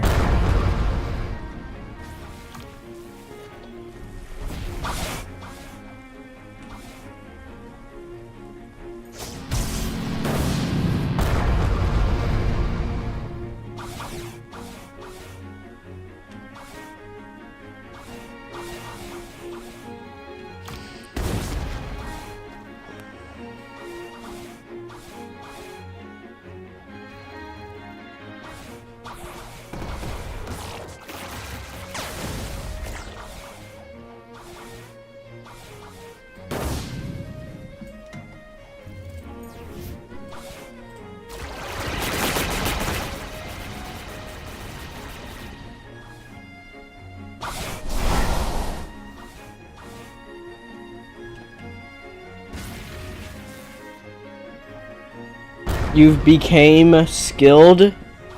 Maybe you should became more good. English.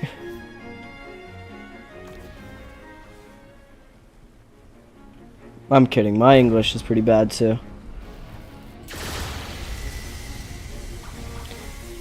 May I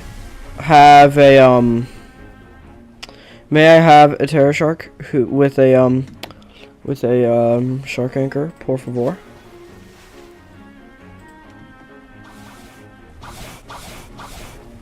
Aries killing us? I'm pretty sure I'm allied to everybody, so I really can't help. And I don't know who he is. So I literally can't help. Unless he's a Marine. If he's a Marine, I can help.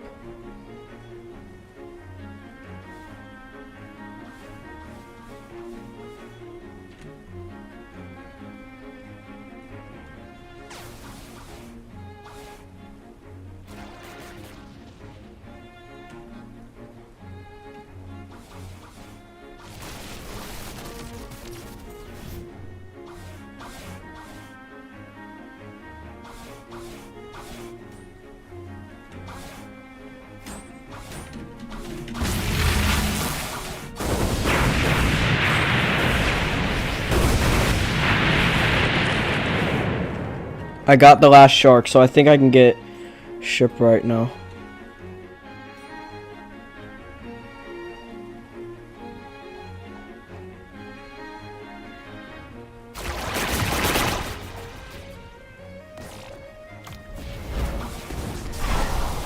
Just AFKing with my friendo, and Souls RNG. If only I knew what that is.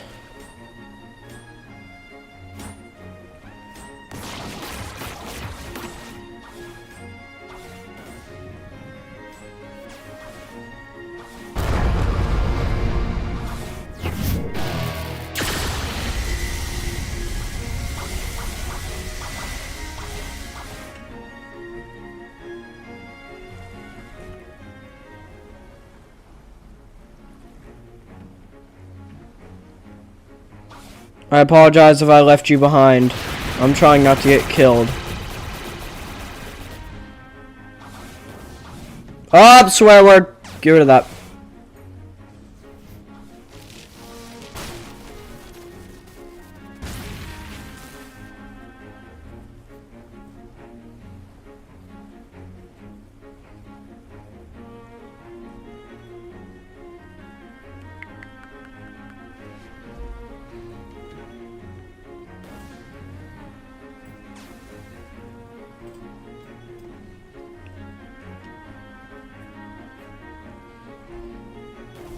It's almost been 3 hours, dude. And I can't get a weapon.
Why am I being chased?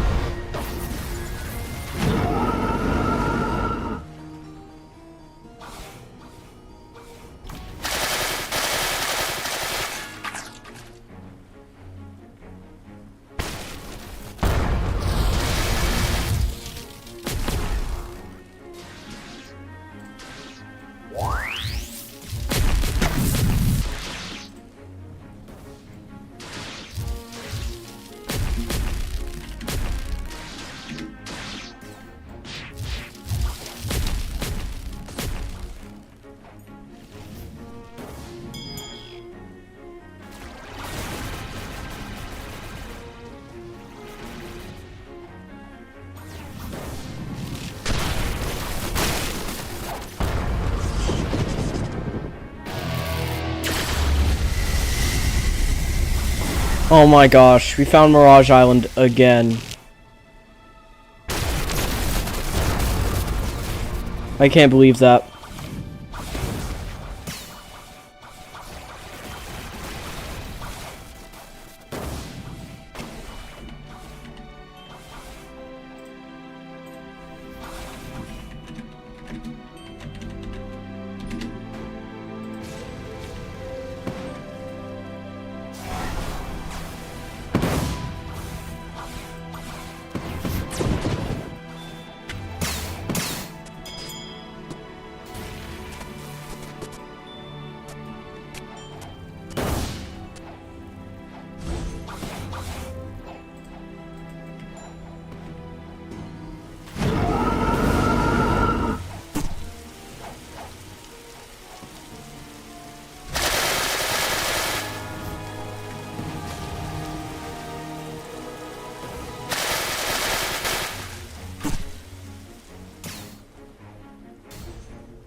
Can people stop having a war on top of my boat?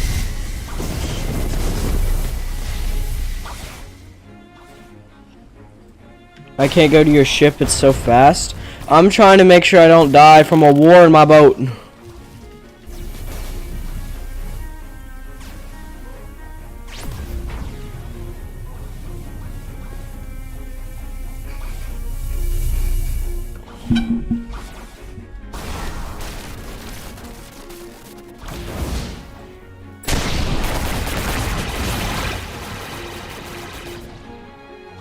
See?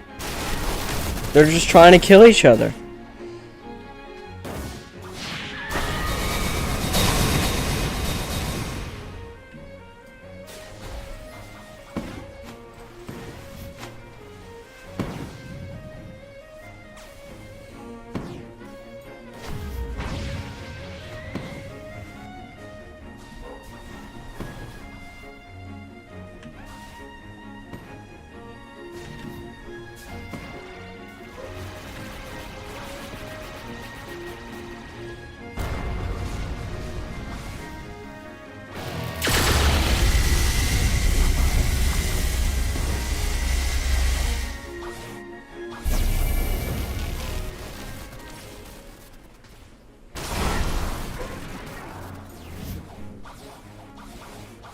I'm sorry for being silent, chat. I've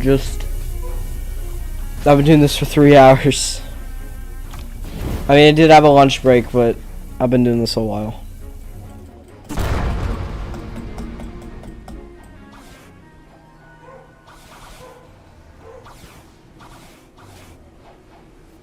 That's a swear.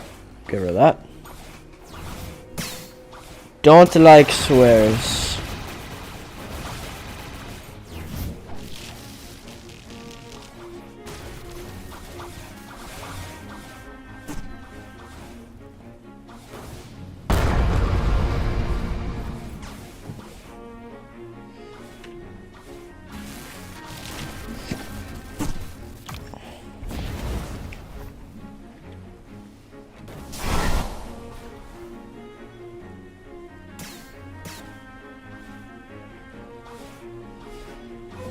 Can my monster magnet please spawn a terror shark? Por favor.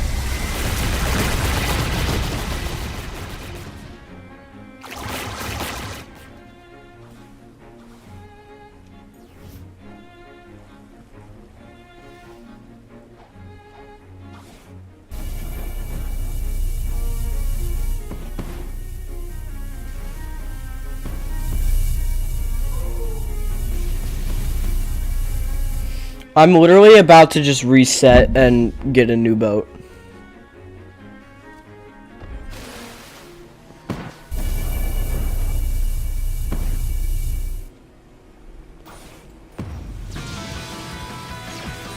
It's the wrong terror shark.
I did it, but we have no boat, so.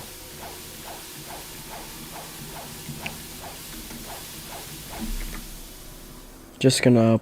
Boop.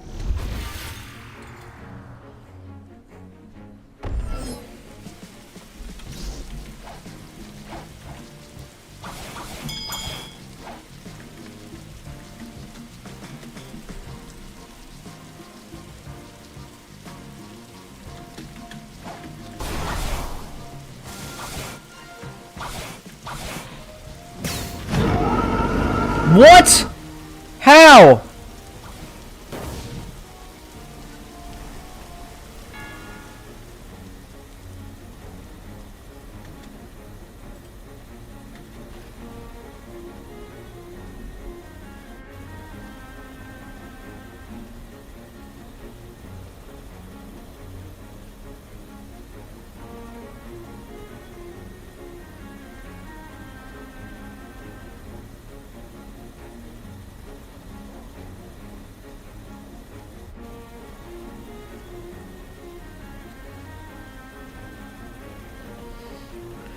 I can do this.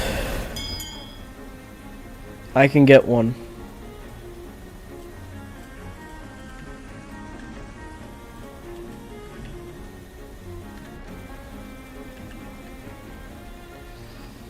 Come on, Terror Shark. Monster Magnet, do your work. Please, Monster Magnet. Please.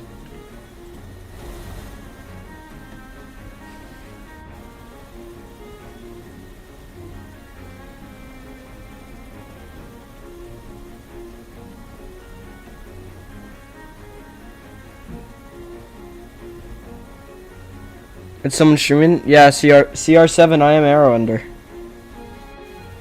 Yep. You probably can't hear me.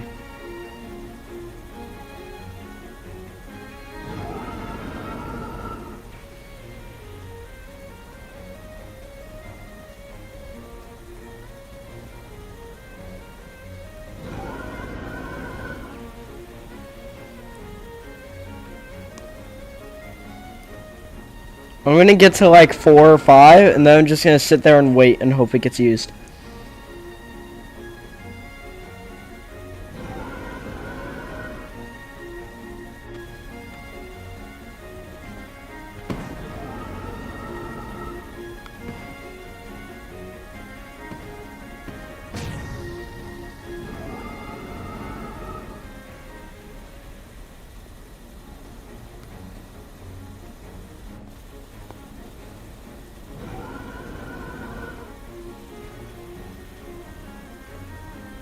Do. Okay. Yeah, I'll stay. No, I'm gonna. Bruh.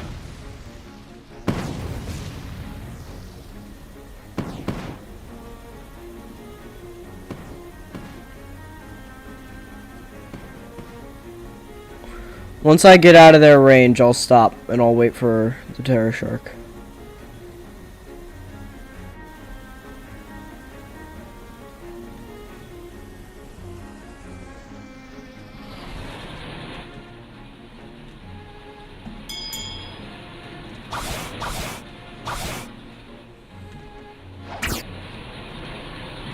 Ooh, I got a little... Oh, gosh.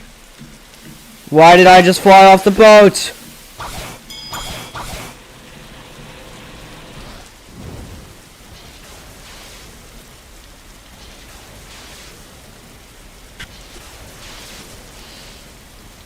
You was near to say subscribe to Elton DeBoy.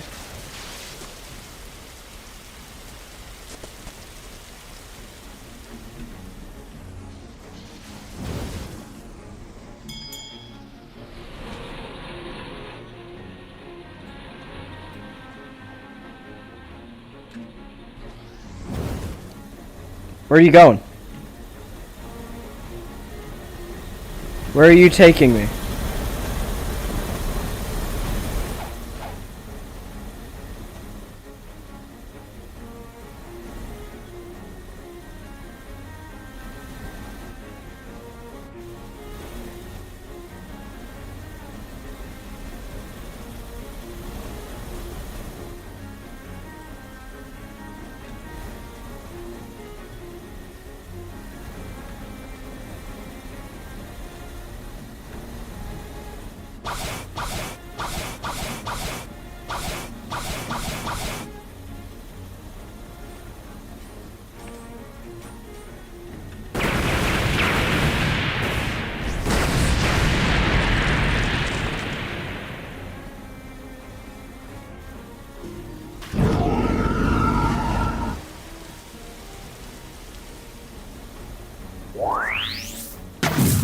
Get ready for war?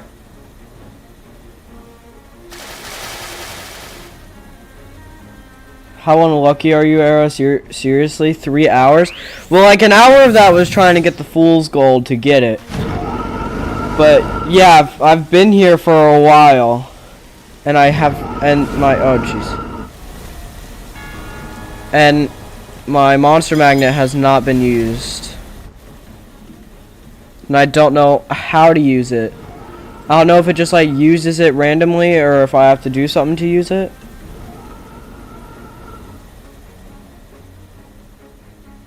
Mi nombre es Monk de Luffy. I'm sorry.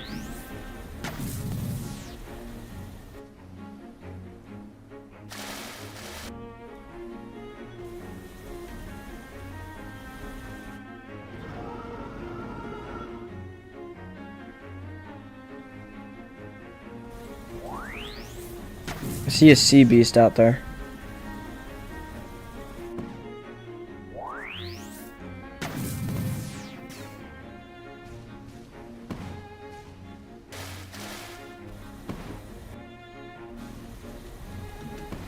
I sub and like, thank you, Doking.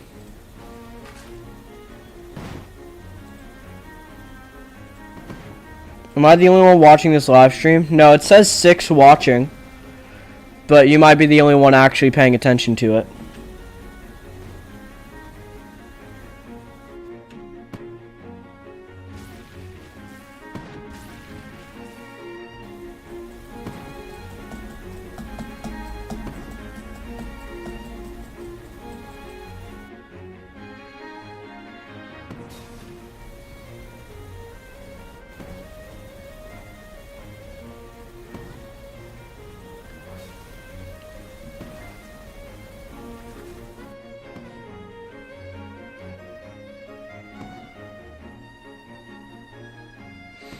Come on, man. Terror Shark.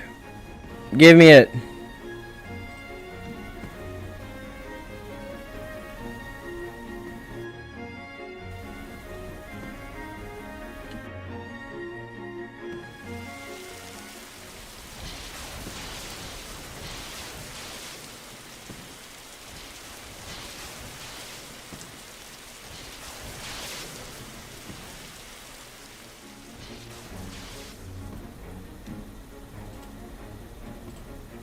Come on, how do I use it?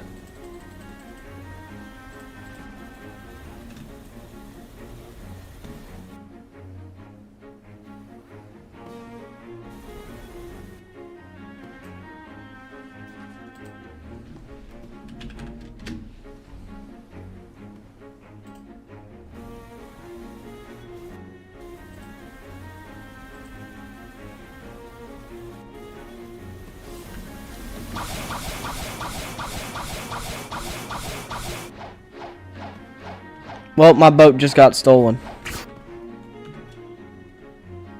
It's okay.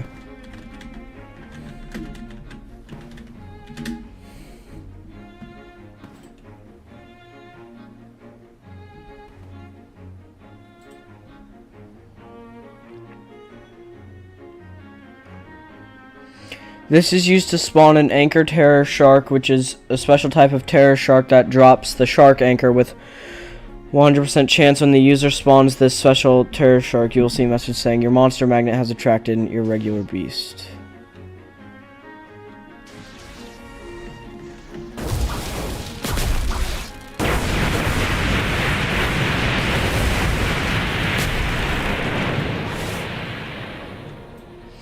Yeah, it doesn't say anything about using it. It just says, like, yeah.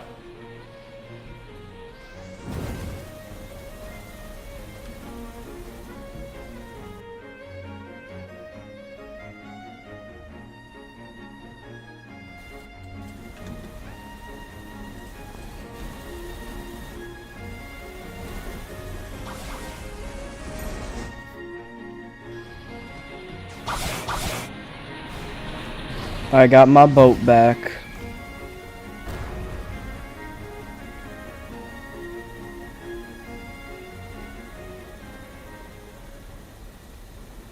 Ender, yes, Steve?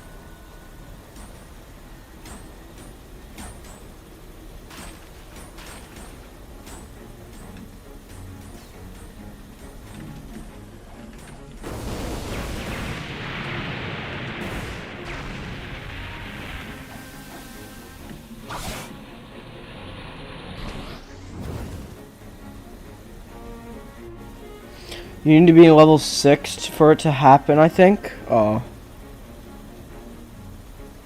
Okay. I'll try it.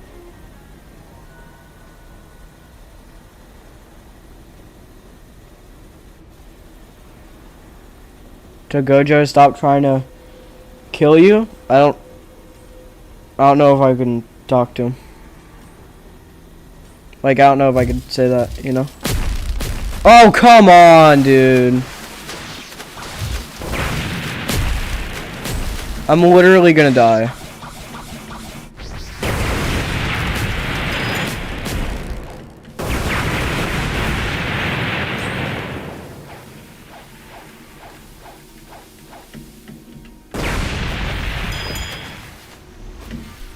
I died. Or he's gonna be the one to lose 10 million bounty? Or 10,000 bounty? 100k bounty? Okay. Well, I don't need to be involved in your quarrel.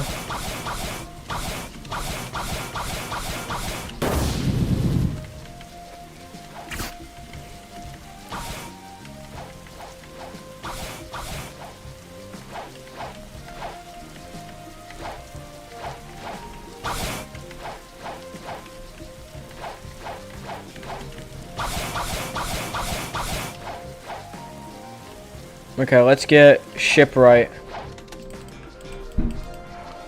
Here's your reward. Talk to me again to become a shipwright. Ooh, a legendary scroll. Okay.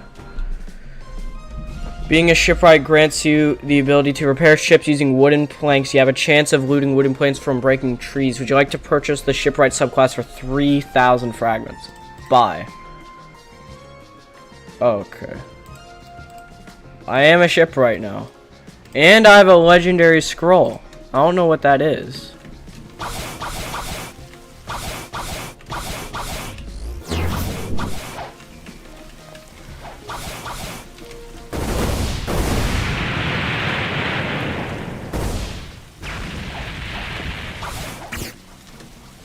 Four wooden planks.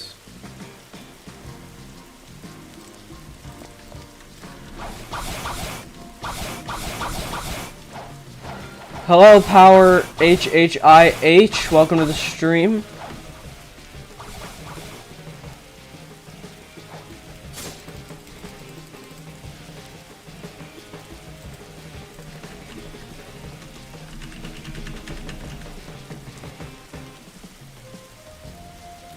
Do you have an upgraded sword or gun? Yeah. Yeah, I do. If so, follow me.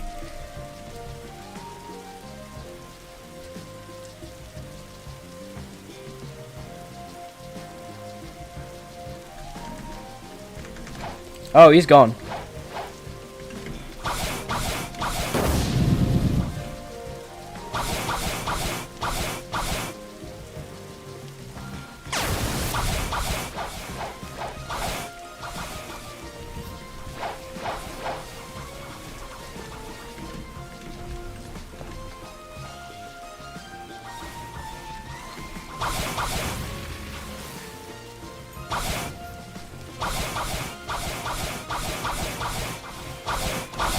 What is up here?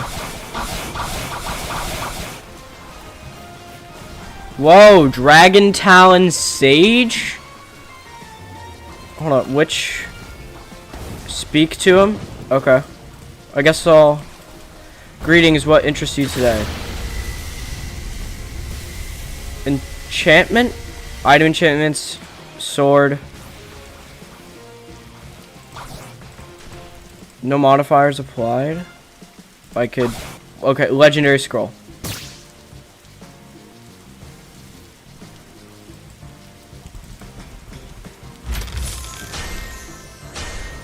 Beast, level 2, increases damage dealt to beast users by 6%. Increases damage dealt to elemental users by 9%. Increases damage dealt to natural users by 3%. Damage is increased by 10%, but cooldowns are 20% longer. Okay. Craft. What is that? Oh, I can craft scrolls. Okay. Does that mean mine is enchanted now?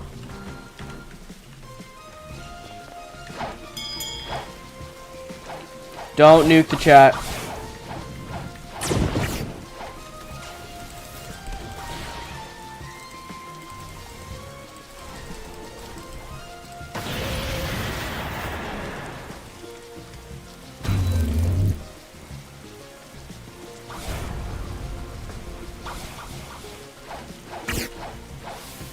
CR7 big fan, thank you so much. You're on level 331. Aw. Don't worry, if you, with enough hard work, you can get to level 2,550 if you decide to go that far. Look how much it costs in the store. What, a legendary scroll? 800 for 5? That's like 400 that's math. Divided by 5.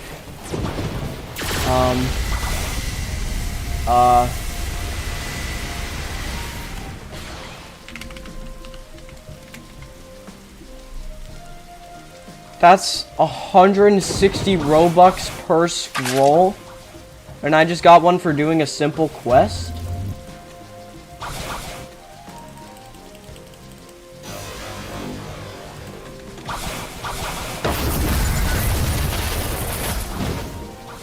Get me out of here.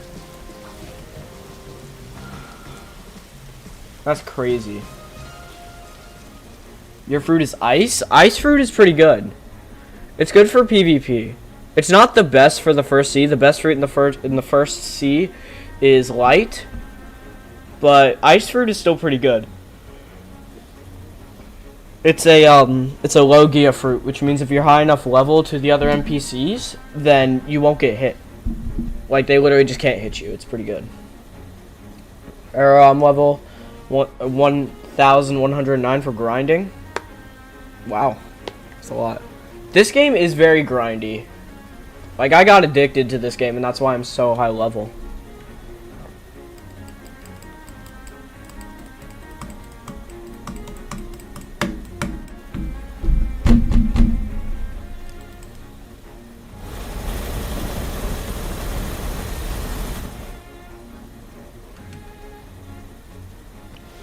Well, just a random YouTube user, welcome back. I've decided to ditch the nickname because it's bad.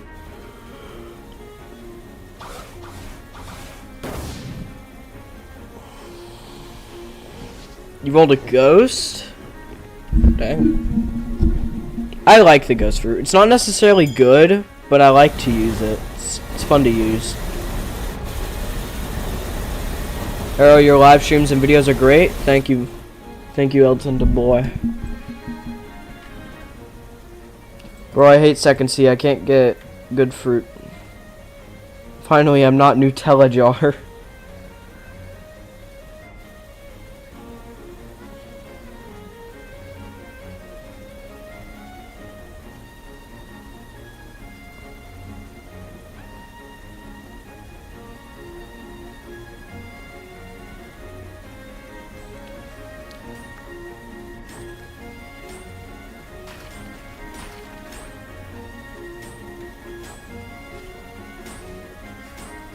Gojo died on land.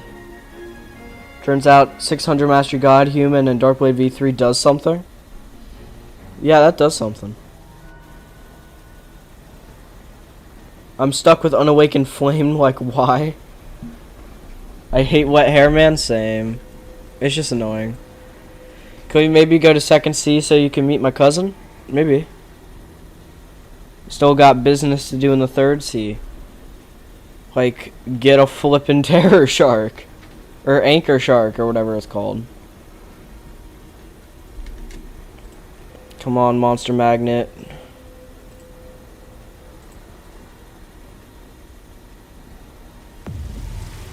Yes! Yes, yes, yes, yes, yes!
Okay, the boat is gone. No, don't die.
Camping in the air is the best place to go for a terror shark.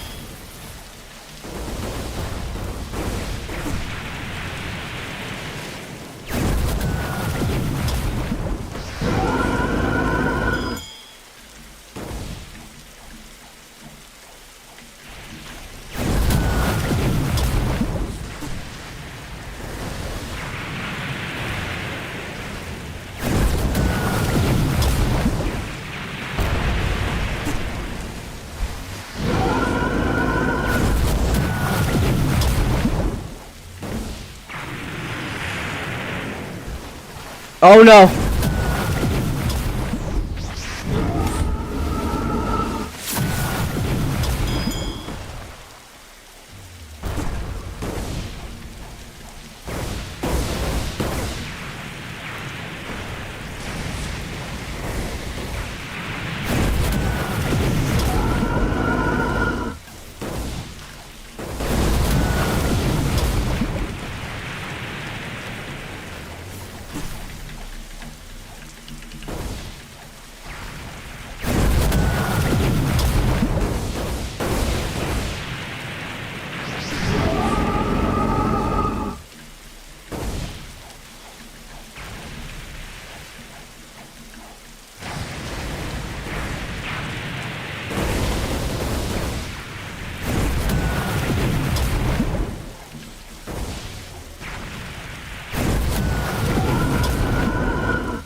This is such a long terror shark fight.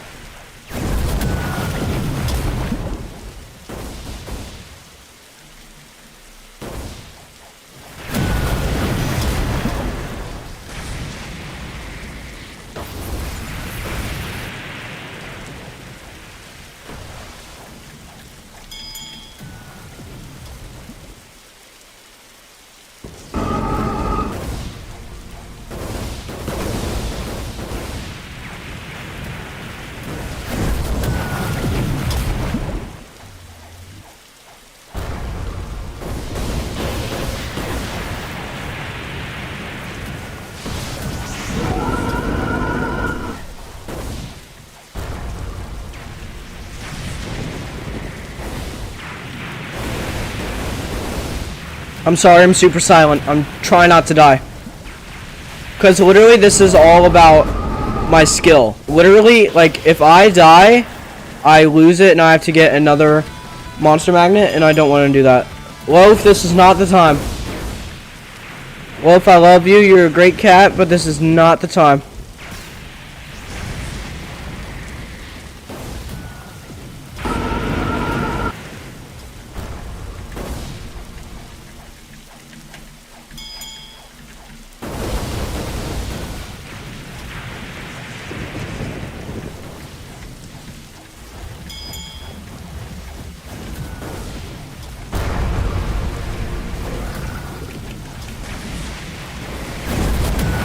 Oh! Got it! Yes!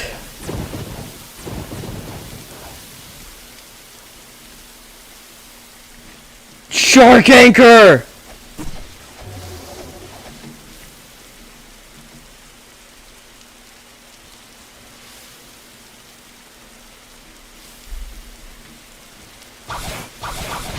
We did it.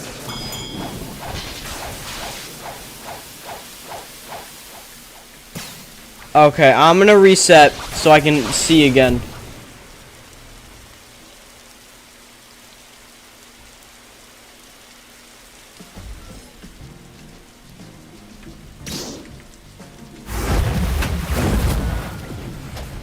I got it, dude.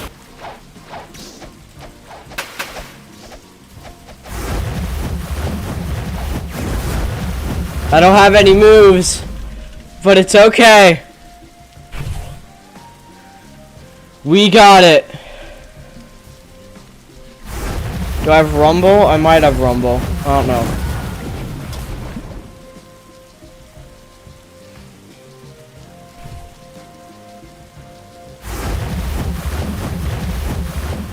No, I don't have Rumble. At least I didn't see it. Okay. Let's go to the second C. Let's level it up. Let's go here. Port.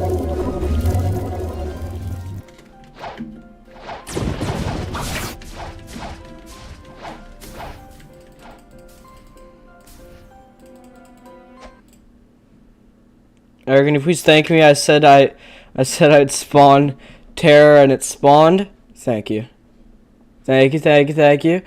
We've done it! We have it! We have the shark anchor. I am one step closer to becoming the best at this block game because this is definitely my top priority right now to get good at this block game. Bye, Loaf.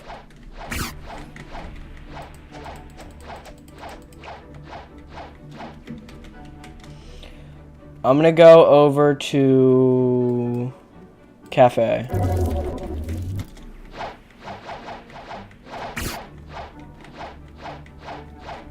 Ah, there's a boss. Let's do this. Let's try it. You don't want to try me, Diamond. You don't want these hands.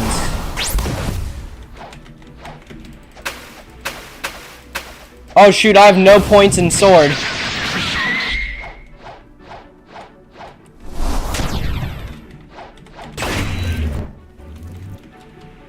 Oops, wrong button.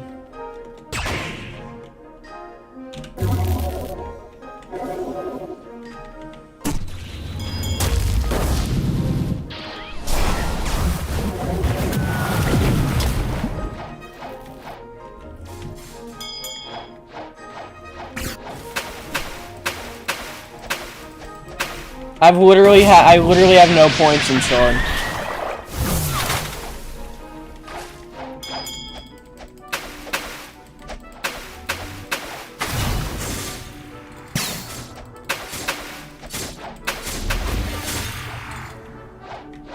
Let's go. It's leveling up. Probably got 75? Yeah, 75. Okay, can I buy a refund?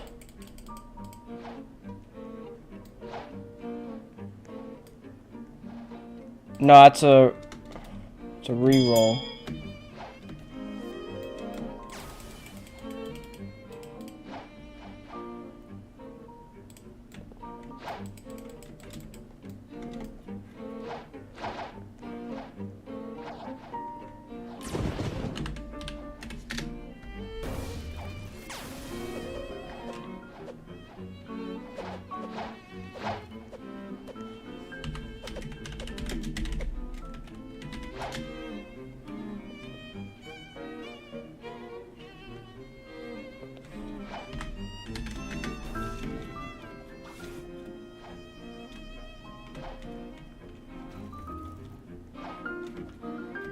Oh, it's your cousin?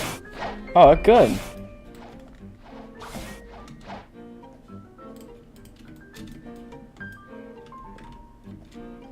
Nice to meet you guys. But who here wants to 1v1? I know some people in the chat earlier were asking for that. So who wants to 1v1 to end off the stream?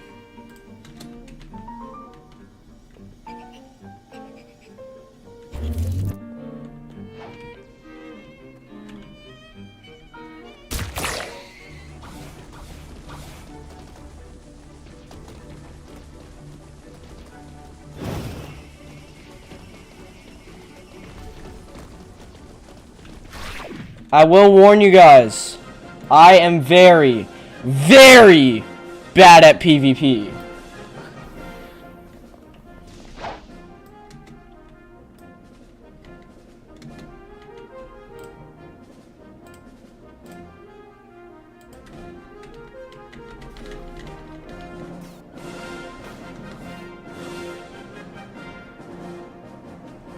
One, go.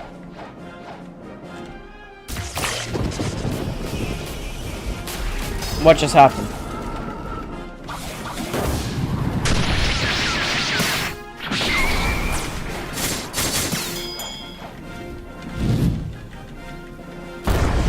I'm lagging so hard right now, dude.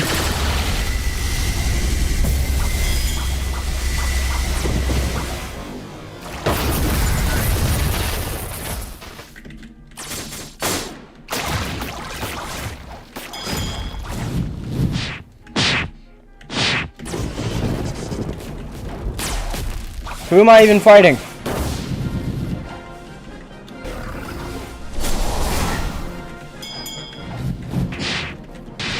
I don't think I'm gonna win this one.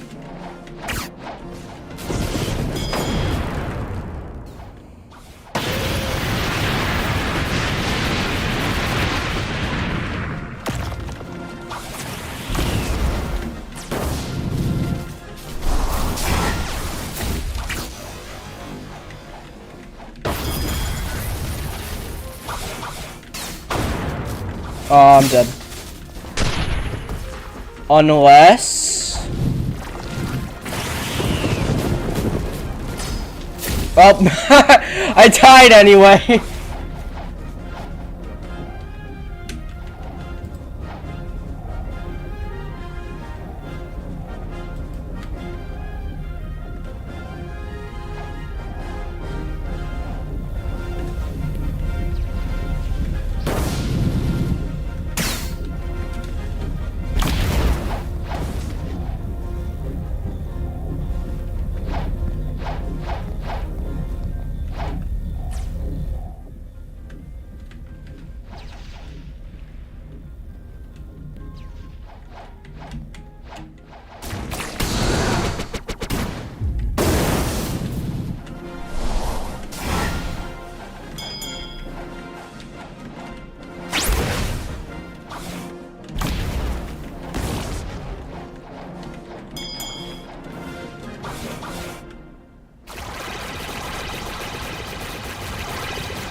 Why can't I dash?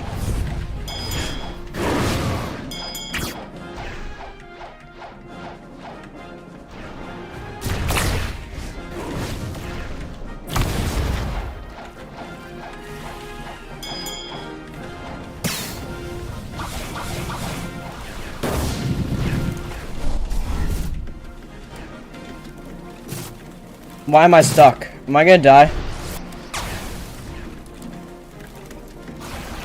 Am I dead?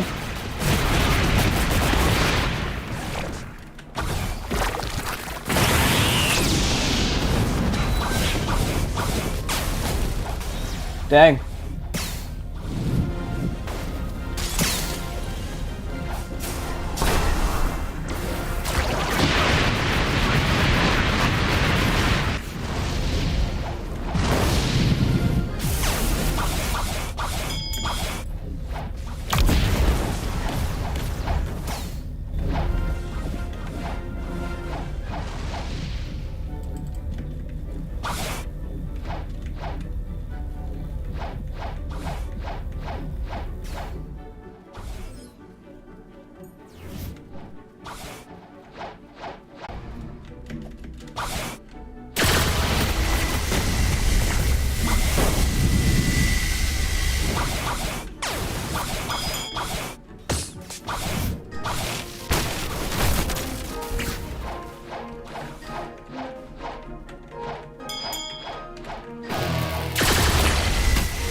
What the flip just happened? Why'd you take my bounty, man? What'd I do to you?